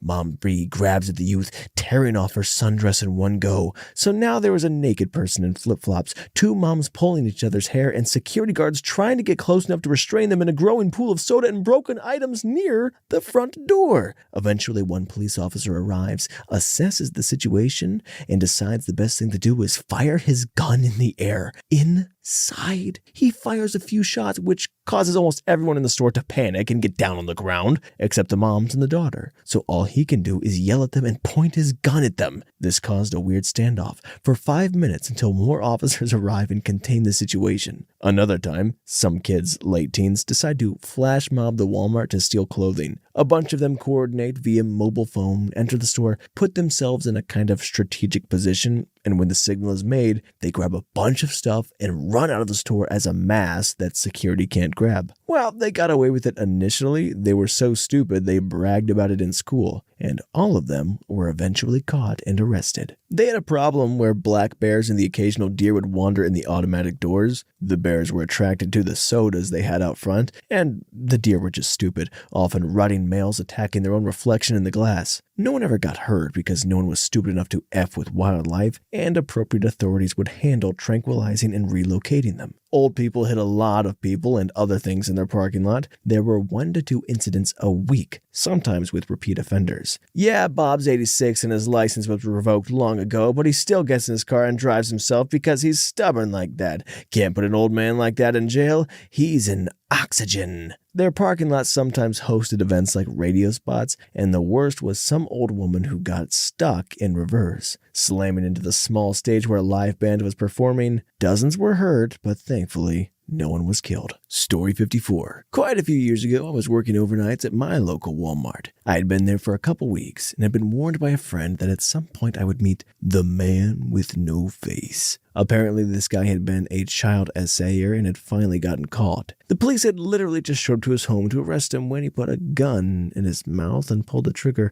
I'm somewhat fuzzy on the truth of the following details since it sounds like bullcrap, but apparently not only did he live, he was sentenced as time served. Bullcrap, right? Well, one night around 2 a.m., I'm stocking pickles and peanut butter. I happened to be at the pickles part, and I was nearing the bottom of the pallet, so I was stooped over, picking up a case of bread and butter, crinkle-cut pickle slices, when I hear a voice behind me ask, "Where can I find the peanut butter?" Without looking up, I direct the man to the far end of the aisle on the left. "Thank you," he says, and strolls down the aisle to fetch his peanut butter. I glance after him as I hoist the jars onto the shelf, then squat down to pick up the last case. The guy is coming back my way and says, "Thank you again." I look up at him and smile, but the "sure" I'm about to respond with dies in my throat. I was not prepared. He wore thick glasses over crooked eyes and a hat, but everything below the bridge of his nose was just gone. There were gaping holes where his nose had been, half an upper jaw and almost no lower one. His tongue just dangled. Inside my head, I started screaming uncontrollably.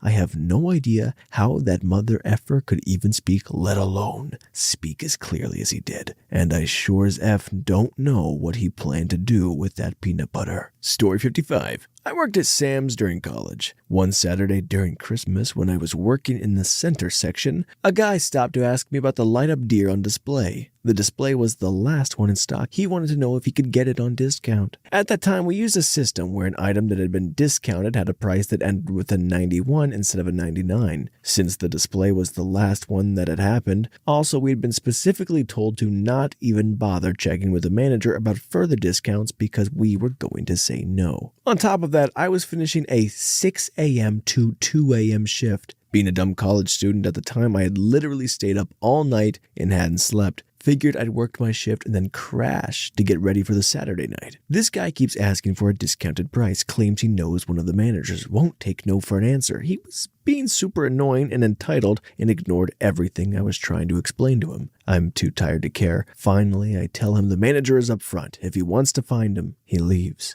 Literally less than a minute later, a couple come by to ask if the display is for sale. I say, yes, it is. They want it for a displayed price. I throw it in their cart and with the sign so they have the item number so there's no hassle at the front. Then I hide in receiving, pretending to work for the last half hour before clocking out in case the other guy comes back. Good times. Story 56. Worked there earlier this year. This one's honestly more effed than funny. I was stocking the pasta aisle and had a typical Alabama couple coming down the aisle. That is to say, a very skinny man, who I shall call Stick, and a very fat woman, who I shall call Stone, both covered in sores and screaming at each other at the top of their lungs. Now, being from a small Alabama town where the only thing to do on Friday night is do some drugs or go to Walmart to watch geekers cause a scene, I knew a burning fuse when I saw one.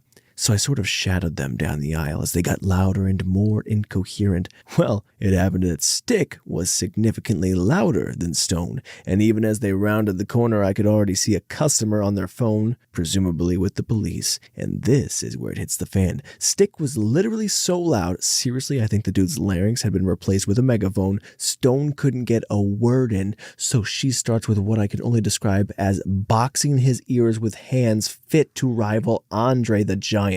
Stick goes from screaming to screeching, okay, stop, faster than you can believe, in a way that suggested this was a pretty routine, and everybody in the vicinity, pretty much all cut from the same cloth as Stick and Stone except for the lady on her phone, starts laughing at him. Stick, and his lack of masculinity absolutely beyond question to his peers, retaliates by attempting to shove her. This was a mistake. Stick staggers back because honestly I doubt he could have moved Stone with a bulldozer, and Stone just stands there for about half a second. I guess this wasn't part of the routine, and then that female dog moved into some straight up absolver crap. Hands went down, all 200 and fat pounds on the balls of her feet like she'd been trained, and she goes in for the kill.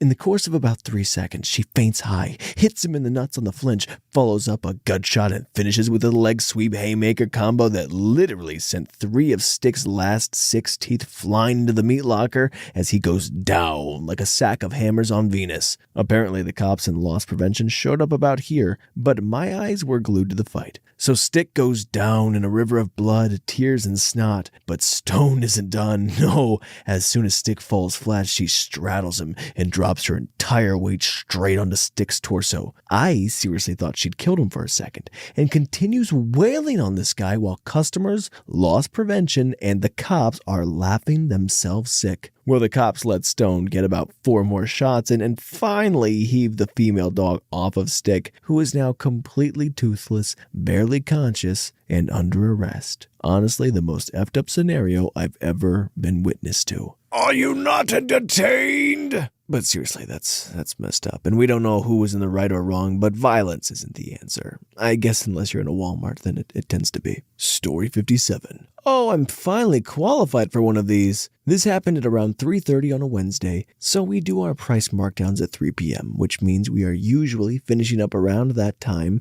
that parents are making a quick shopping trip on the way home. Adding to this, Wednesday is one of our busiest days as little old ladies swarm the store for church potlucks. During this so hectic time, I'm going through and doing markdowns on the meat department. This process is automatic. It's reduced by a certain percentage and we have no control over it. As I was going through, a set of ribs came to $6.66, which I chuckled at for a second before moving on. I continued on, only to have my eardrums nearly ruptured as an older black woman sees the ribs and begins to yell, Oh no! I step over to see what's going on and proceeded to get the yelling of a lifetime from this little old lady. LOL for short. Me. Ma'am, is there something wrong? Y'all ain't gonna be selling no Satan in my store. I'm sorry, what do you mean? Ain't nobody gonna buy those devil ribs. You need to change the price. I can't change the price, ma'am. It's automatically done in our system. Change it! I can't do that, but would you like to speak to a manager? I most certainly would. At this point, I go and get my department manager and explain the situation. He laughs at the situation and says he will handle it. He went over to talk to the lady and she demanded the same thing of him, to which he says that he would be unable to change the price, but he could do something better. He proceeded to grab the ribs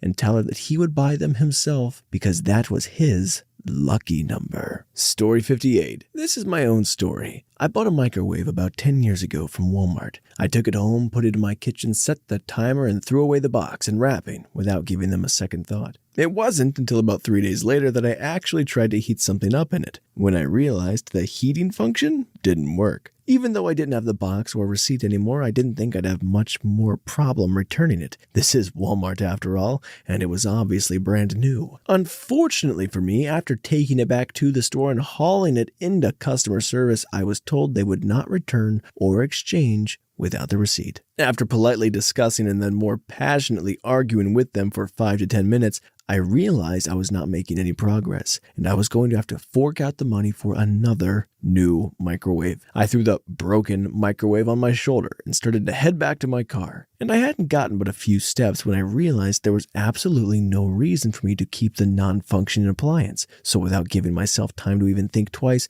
I quickly lifted it above my head and threw it straight down into the ground, smashing it into hundreds of pieces right there in the customer service lobby. I then quickly made my way back to my car as a shocked Walmart associate followed me and told me I had to come back in. I got in the car and drove off with this associate standing right there next to me, telling me that I can't leave, but still looking not very sure what to do. I drove the whole way home, looking in the rear view, thinking that the cops had been called and the associate must have written my license number down. I was then sure they'd be showing up at my house later that day, but fortunately for me, the cops never showed. I'm not even sure what law I broke, as it was my property, but I sure felt like I broke one. I did feel bad for the innocent employees who had to clean up that mess I created, but gosh dang it felt good at the time. My only hope is that maybe I gave them a story that they're telling about a crazy person of Walmart who smashed their own microwave in a fit of rage some 10 years ago. I mean, is there any chance he set it up wrong? Story 59. There's a woman in our area who is notorious for her constant and unrelenting extreme couponing. Keep in mind, my store has no problem with couponing, but this lady?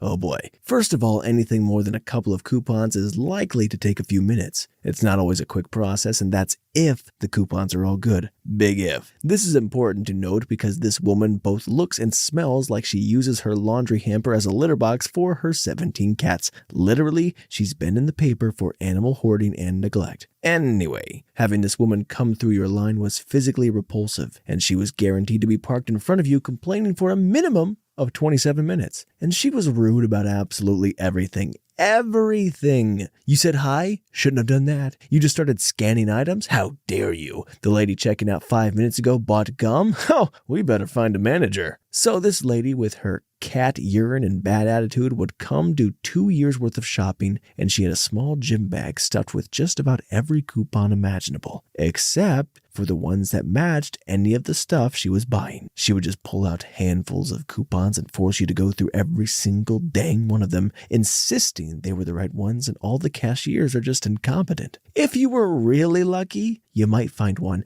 just one, that expired in the current year. The vast majority were 5 to 10 years expired, and she'd throw a effing fit every single time we wouldn't take them. So every time. Once in 2007, she came in and, miracle of miracles, was only buying one bag of cat food. She said, "Hang on, I've got a coupon." And I crap you not, she handed me a coupon for 25 cents off a pack of Pall Malls that expired in 1989. And then she filed a formal complaint with Walmart about me when I refused to accept it. That was also the day I flat out refused to ever deal with her again. Anytime she came in, I'd call a manager to deal with her or send her to a different lane. Story 60. 1. We had some sketchy guy that took a full cart into the bathroom and decided to fill his backpack up. Security was watching him, and he somehow locked himself in there and wouldn't come out. He then said he had a gun and was going to shoot up the store, and he's yelling and being crazy, and there's a bunch of security. So the crazy part is that they didn't evacuate the store or really tell anyone. It was the bathroom near the back of the store, so there weren't really any customers around. Anyways, the police came and carried the guy out. Turns out he actually did have a gun and a bunch of drugs on him. 2. I'm a cashier and had a lady that was extremely cracked out trying to buy some lube that helped you have a baby. It was like $20, and she had taken a $6 coupon off of some dog food and told me she found the giant coupon on this tiny bottle of pills. Anyway, I obviously couldn't use the coupon, and she started crying and yelling, and so I called a manager over, and she still wouldn't accept that we couldn't use the coupon. She then decided to scream about how I'm such a horrible person and I shouldn't be alive, and how terrible I was just doing my job. She got escorted out. 3. I was working in the garden center, and some effing idiot who looks normal has me price check some charcoal. There's a door like right behind me that always locked, and basically it's just a thief catcher, I learned today. So this guy puts the charcoal on my counter and walks away and decides to run out the door with his cart. So the door has a 4-second timer on the lock, and he didn't read it, so he just starts jamming the cart into it, and it's still not opening. So the alarm is loud as F, and customers start freaking out, and cashiers aren't allowed to do anything. So I just stand there and watch him. Basically, like if you looked at the cameras, I was just standing there calmly with my hand hands in my pockets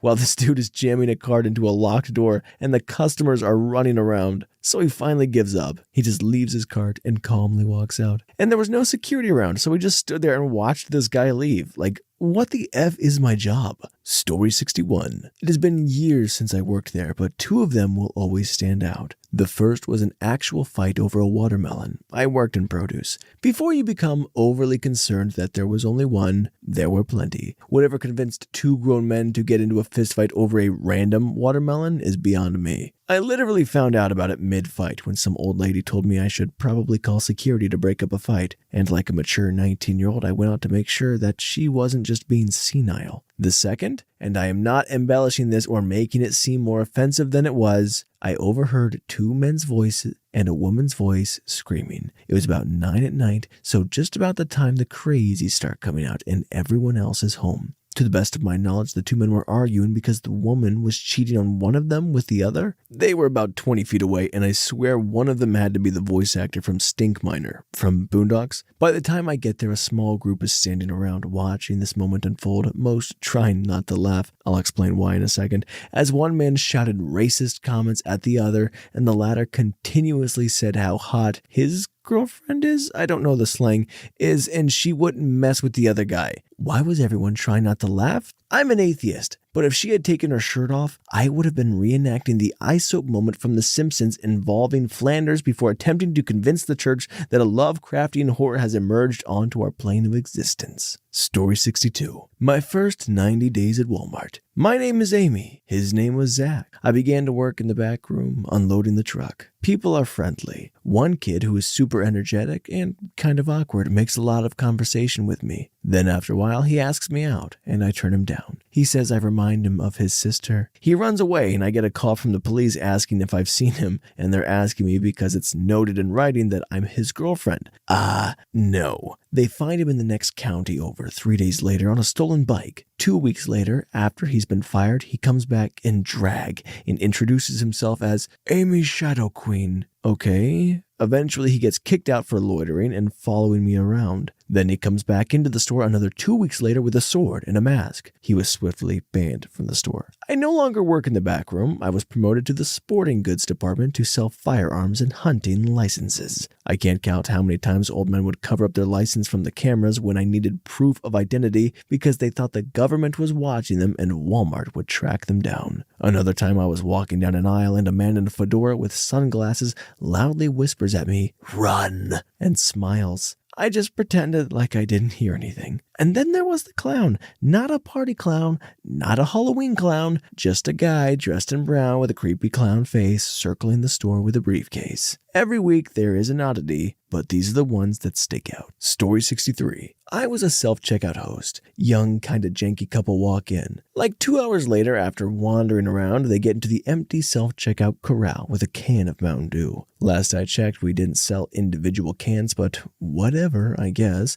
I look over more because it's suspect as F. The guy's jeans are filled with stuff. Box shapes up the pant leg from bottom to crotch, all protruding with several boxes. I call over the greeter to stall them while I call management, and the greeter just shrugged, and she said I can't do anything about it. I just watched this couple walk out. A CSM finally gets there a couple minutes later after I called for her, when the first saw the guy's pants. She also just told me I can't do anything. So yeah, that. Edit part 2. The store manager was caught having an affair with the garden center manager, and she got fired. He got transferred. They got caught at the Walmart he transferred to. They were both married to other people, obviously. Edit part 3. There was a guy who had a huge motorbike thing in his cart, and it barely fit. And he carried another cart with stuff. I watch him scan all the stuff in the second cart, and he goes to check out, neglecting to scan the bike thing. I tell him that he didn't have the thing scanned, and he goes, "Oh, I'm going to pay with a different card." Yeah, okay, so I watch him pay for the scanned items, and he just tells me he changed his mind on the bike and leaves it right at self-checkout. Story 64. Worked at Walmart in college. 1. Obese, barefoot woman sits on the bench and waits for her daughter to finish checking out, wearing a muumuu that is so short that her stomach hung out below the hem by at least 8 inches. 2. Women would come in on a Sunday afternoon attempting to return clothes that reeked of smoke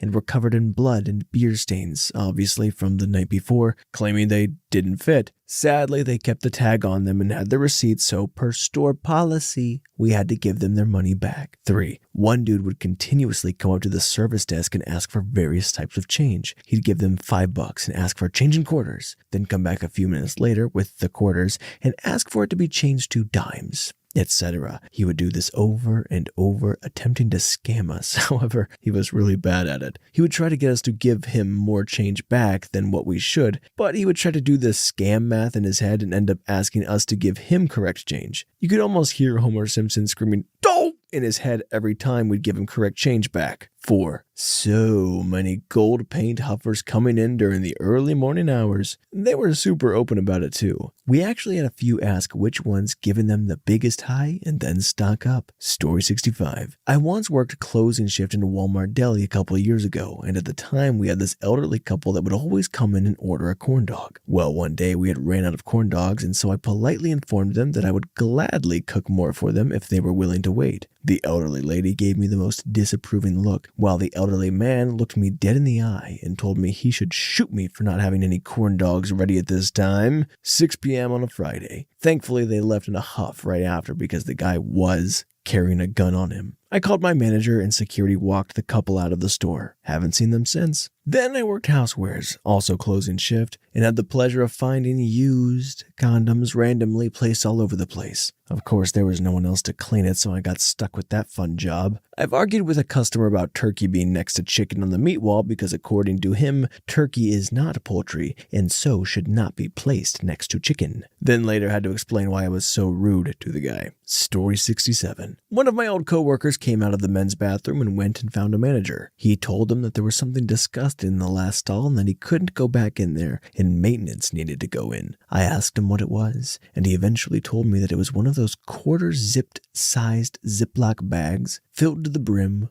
with crap. It was just sitting on top of the toilet paper dispenser. I feel really bad for the maintenance guy. Second story that happened to my boyfriend. This was about 4 months into his job as loss prevention. He was standing at the door, checking a customer's receipt when an elderly woman came up to him and asked to speak with him. He finished checking the customer's receipt and she sort of pulled him into the middle of the doorway. She told him that she didn't think he was doing his job correctly, and he asked her what she meant and how he could improve. She then proceeded to slap him across the face and walk out. Third story, also witnessed by my boyfriend as loss prevention, a mother and her about 5-year-old son were walking to their car in the parking lot, and I guess the kid was doing that thing that kids do where they don't follow their parents and the parents pretty much have to demand that the kid follow them or they're leaving them behind. Well, any decent person knows that the "come with me or I'm leaving you here" comment is not actually meant to be followed through with, but I guess this woman meant it. She left her child standing there, went to her car, and drove off. The kid started chasing her through the parking lot. She slammed on her brakes, almost running him over,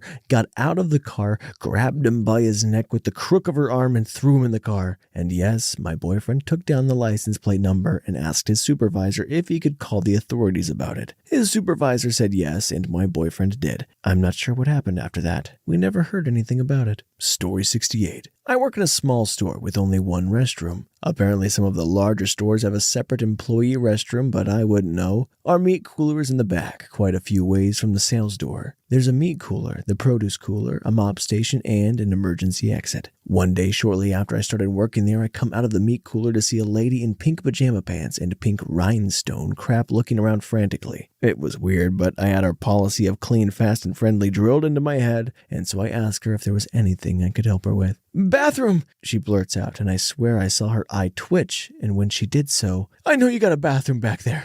They all do." "Sorry, ma'am, the only restrooms in the store are up front by the pharmacy." She looked at me like I'd grown a second head, then casually walked away. I can understand having to go, though, since a few months ago I had my own bathroom misadventure. It was a pretty slow day. There weren't many people in, and so I decided to stay for lunch even though usually I go home. That day I made the mistake of grabbing barbecue wings from our deli. They're tasty, but I forgot how much our barbecue sauce messes with me. So about an hour and a half after lunch, I make my way to the bathroom. The only men's stall is occupied. And though standing around waiting for it to open wasn't encouraged, there wasn't really anything that needed to be done, so I waited. And then I waited. The way our stall is lit, you can see shadows on the ground of people in the stall, and I had noticed movement, rhythmic movement. The other thing I noticed was that they were facing the toilet. No sound, only movement. Some guy was in the stall, totally playing with himself, and not quickly either. I suddenly no longer needed to use the restroom, and I left to get my manager. By the time he had shown up, Mystery Man had vanished, but not before Jackson Pollock in the toilet. No more barbecue wings for me, ever. Story 69. I worked at Walmart in customer service / the money center areas, so I saw quite a crap ton of people of Walmart happenings. A few incidents come to mind. Poop incidents. Yes, we had more than these two. We had serial poopers. At least once a month, I would have a customer walk up to my desk requesting someone clean up the crap on the walls in the women's restroom. Fortunately, I never discovered it because from what I heard, it would have been nearly impossible to get out of that place without it getting on you. One of our managers was having a really bad day, so bad in fact that she decided to crap multiple times throughout the store on the way out. She was rehired. Returns. Working up at customer service, I was returning many odd things, including this woman got a bit too comfortable in our conversation and disclosed a sexual encounter where she forgot she had a tampon in. She forgot for so long, even after her romp, that it got her sick and hospitalized. I've saved the best for last. A woman who worked as a cashier came in during her lunch break to return an item she purchased before she left for lunch. It was a vibrating chicken ring.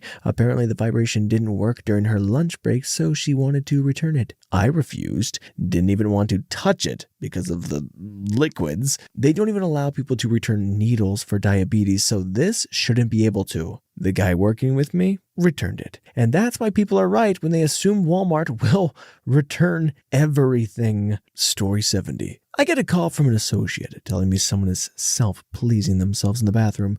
I get there and no one's there. I find the associate that called me and he proceeds to show me the video he took. The person is stripped naked, laying flat on the floor in the handicap stall, going downtown on himself while covered in ladies' bras. Kid notices person video at one point and keeps going. Step 1 is to tell the associate to delete the video and have him do it in front of me, because no way this kid is of age, so what he has on his phone is not illegal. Step 2 is to go get the LP to find the kid on the cameras. Watching the footage of him in the store is as follows. Comes in with family, parents and a brother. He breaks off and goes in direction of the toy department. Once out of sight, he turns and goes right into the bra area, grabs a bunch and heads back to the bathroom. Does his deed, leaves the bras in the bathroom and goes back to the toys and grabs a couple Hot Wheels and meets his family near the front. They then cash out and leave. Story 71. My husband and his friend had to have a management confront an older gentleman in a motorized cart who had his chicken hanging out of a hole in his sweatpants. He bought a new pair, changed, and then returned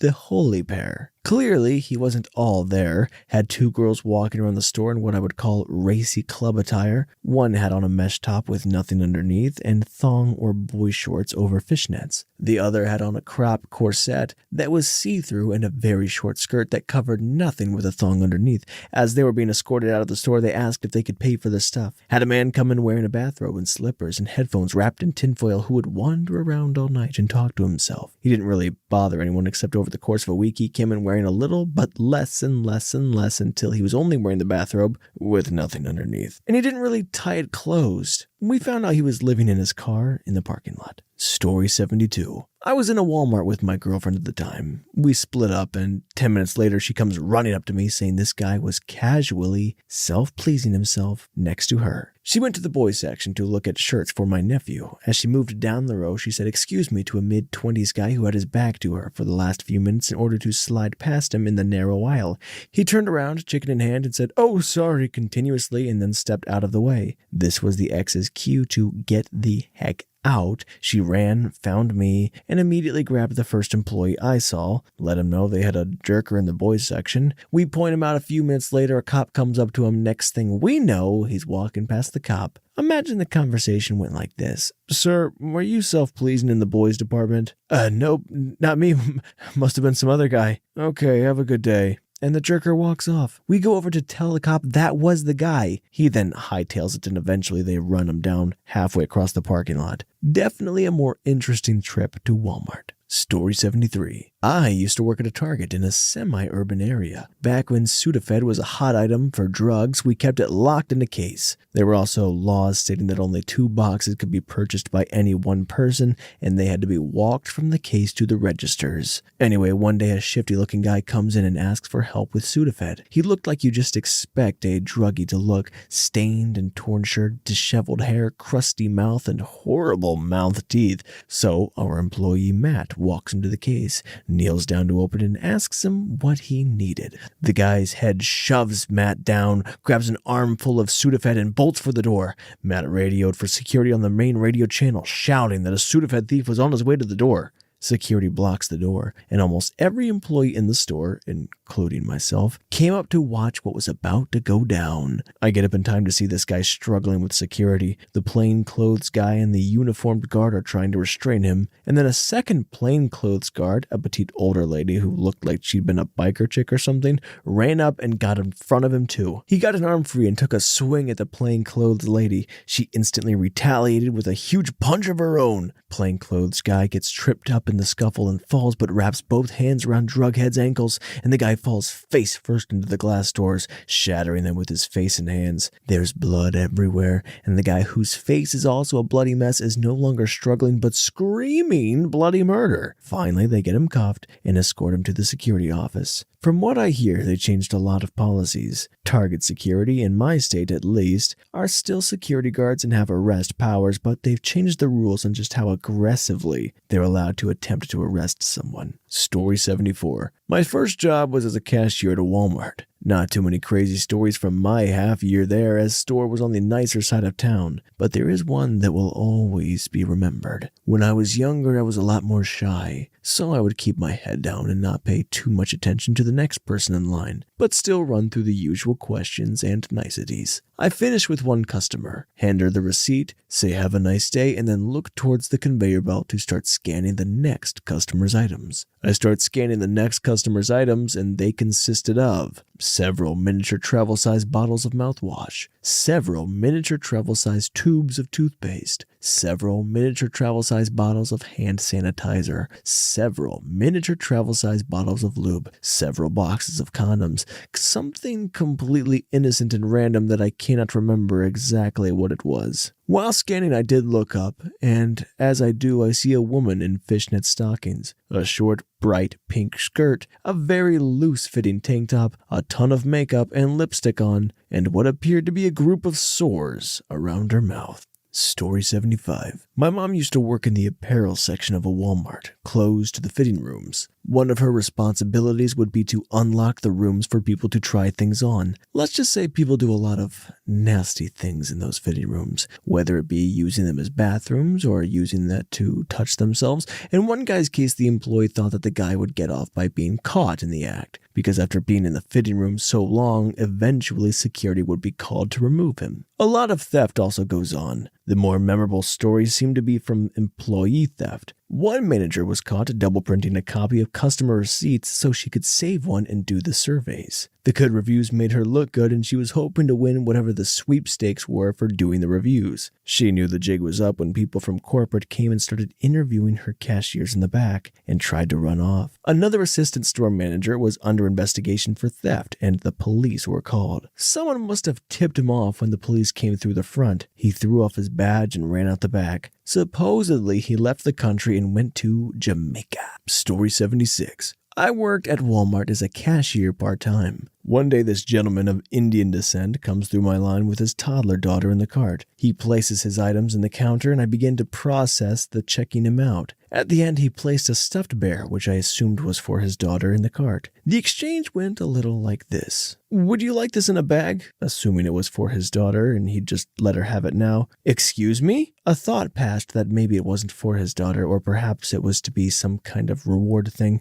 I thought I'd better just put it in the bag. Nothing, never mind. No, what the F did you just say? I asked if you wanted the stuffed bear in the bag, then decided to bag it anyway. That's not at all what you said. You asked if I wanted change. Like because I'm Indian and you think I'm poor, you effing racist? You're a disgusting human. No, I asked if you wanted this, points to bear, in a bag. It was nothing at all about your nationality. No, F you, you racist. I'm never shopping at your store again. This is bullcrap. I'll have your job, you racist, mother effing racist. And then he left. The cashier next to me just kind of laughed as she listened to the entire thing. Truth be told, I was working a full-time job in a factory down the street. I was just trying to make both jobs work as they were offered to me at the same time. I didn't really care if I got fired. I was just so tired I wanted to go home. Sadly, it didn't happen, and I worked both jobs for another 4 months before quitting. Story 77. I didn't actually see this, but I was working when this happened and was informed later about it. According to managers and coworkers, an older guy came in with what I think his wife and granddaughter. I think it's been 4 years. He needed a bike for his granddaughter. Again, don't remember if it was for him or her or who, but he needed a bike. From what I was told, he never asked for help in getting the bike down. He figured he could do it himself without an associate to help him. There are buttons for help in aisles like this, so he tried pulling it down himself. Obviously, someone that does not work at Walmart would not know how to pull it down. This is where crap hits the fan, so he tries pulling it down. He succeeded in doing so, however, again from what I've been told, he had no control over it and it hit him in the head. Sounds fine, right? Wrong. Very, very wrong. This hit him so hard it actually caused a huge gash in his head. I'm assuming this knocked him out. Why do I say this? He was found like 10 minutes, something like that, later in a pool of blood. I don't know who found him, but he didn't make it. I wasn't told this till probably 20 minutes after they found him, so there's my effed up people of Walmart story. That's not even like a stereotypical Walmart. That guy was just trying to get a friggin' bike. Oh, that one was sad. Story 78. Probably too late on this, but I have stories. I worked service desk, and I swear that's the craziest favorite spot. I had a lady who wanted us to use our children's clothes policy. You can exchange your kids' clothes if they wear out before your kid outgrows them. She had a jacket and ski pants set, but only wanted the jacket exchanged. I told her it wasn't possible to do that. Apparently she was from out of town and didn't have the ski pants. She wanted me to call a location closer and to see if they had these sets in stock. So I start to call and go through the answering machine options. Suddenly she says, "Never mind," and leaves. I thought that was the end. Later my boss comes up to me and tells me this lady complained about me. I'm confused as to what I did, but my manager says she'll handle it. They make an exception and give the lady the jacket. This is where it all breaks loose. So this kid is extremely attached to this jacket. She does not want to take it off, and the mother refuses to take it off her own kid. I swear she was terrified of her, so she goes down to the fashion. I go on break and follow her, and these two fashion associates are peeling the jacket off this screaming child. This kid is actually being held awkwardly by two teenagers trying to yank this jacket off her and fighting for all she's worth. I think the whole store heard it. I could definitely hear it all the way to the break room. Bonus story, one time a lady came in to return an empty bottle of milk that had gone bad. I asked why she drank it then, and she said she left it out to return and her husband drank the rest. She still wanted a refund. Story 79. Oh boy. Within a year of my store opening its doors, fight over a parking spot. Started outside, they ran into each other again inside, had it out by the jewelry counter. Guy tried to lunge at the girl he was fighting with, and his girlfriend had to hold him back. One of the AMs almost fainted from high blood pressure after dealing with that,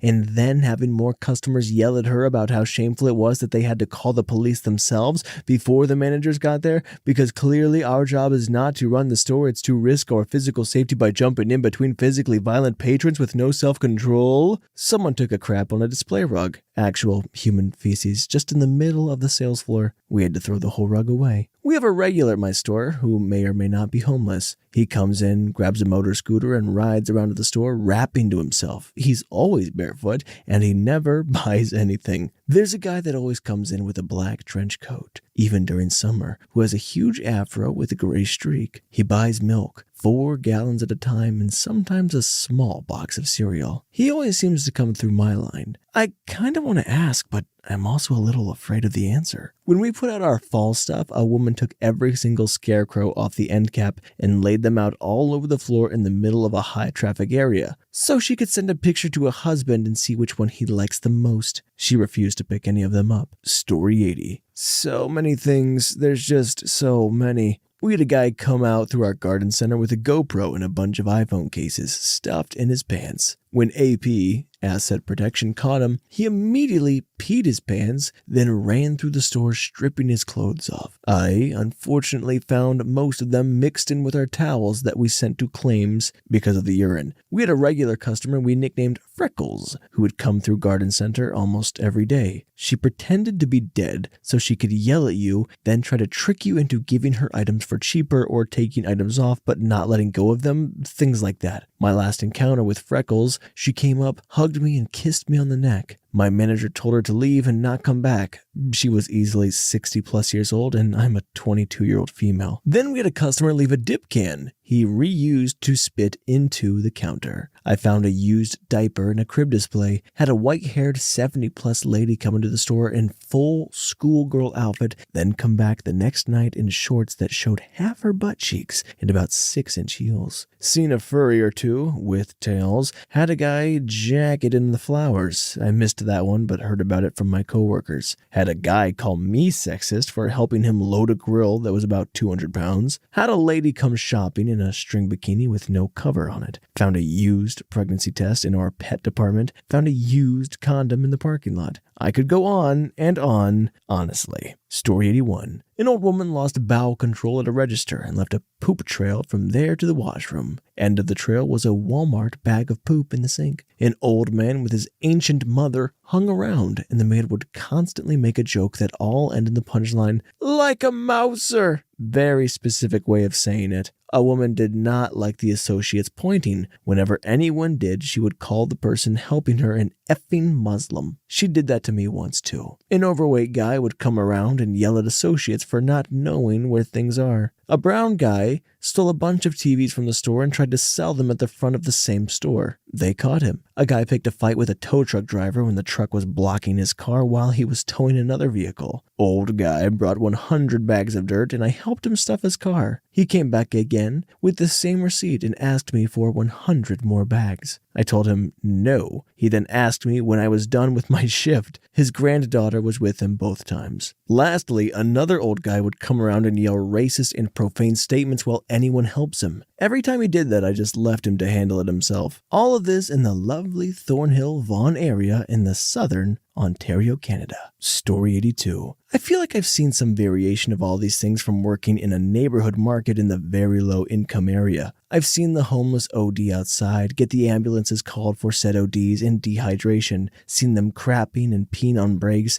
even had to tell one that was going to beat the crap out of his wife to get the effing steppin'. The store's been robbed multiple times, at knife point and at gunpoint, and I've seen my fair share of loss prevention tussles. But my favorite customer is a new one. I like to refer to this man as Jesus him effing self, but we'll just call him JH. JH just started coming to my store maybe a month ago, so I see him roaming the store and stopping with pretty much everyone he crosses paths with to talk about the glory of God. He even says a prayer for the lucky few. He's saying a prayer for one customer as another customer goes walking by, and JH's arm shoots out and grabs this man by the arm and proclaims, "You're in on this too, brother. God's telling me you need this too." So I head to the back and miss out on the rest of the prayer circle to bin my cart. After about 45 minutes of some meaningless process I can't remember at this time, I decide it's time for the first smoke break of the day and decided I wanted a treat. So I grab my glazed cherry pie and hop in the self-checkout lane with only one person in front of me. Without noticing who it was, I'm just minding my own business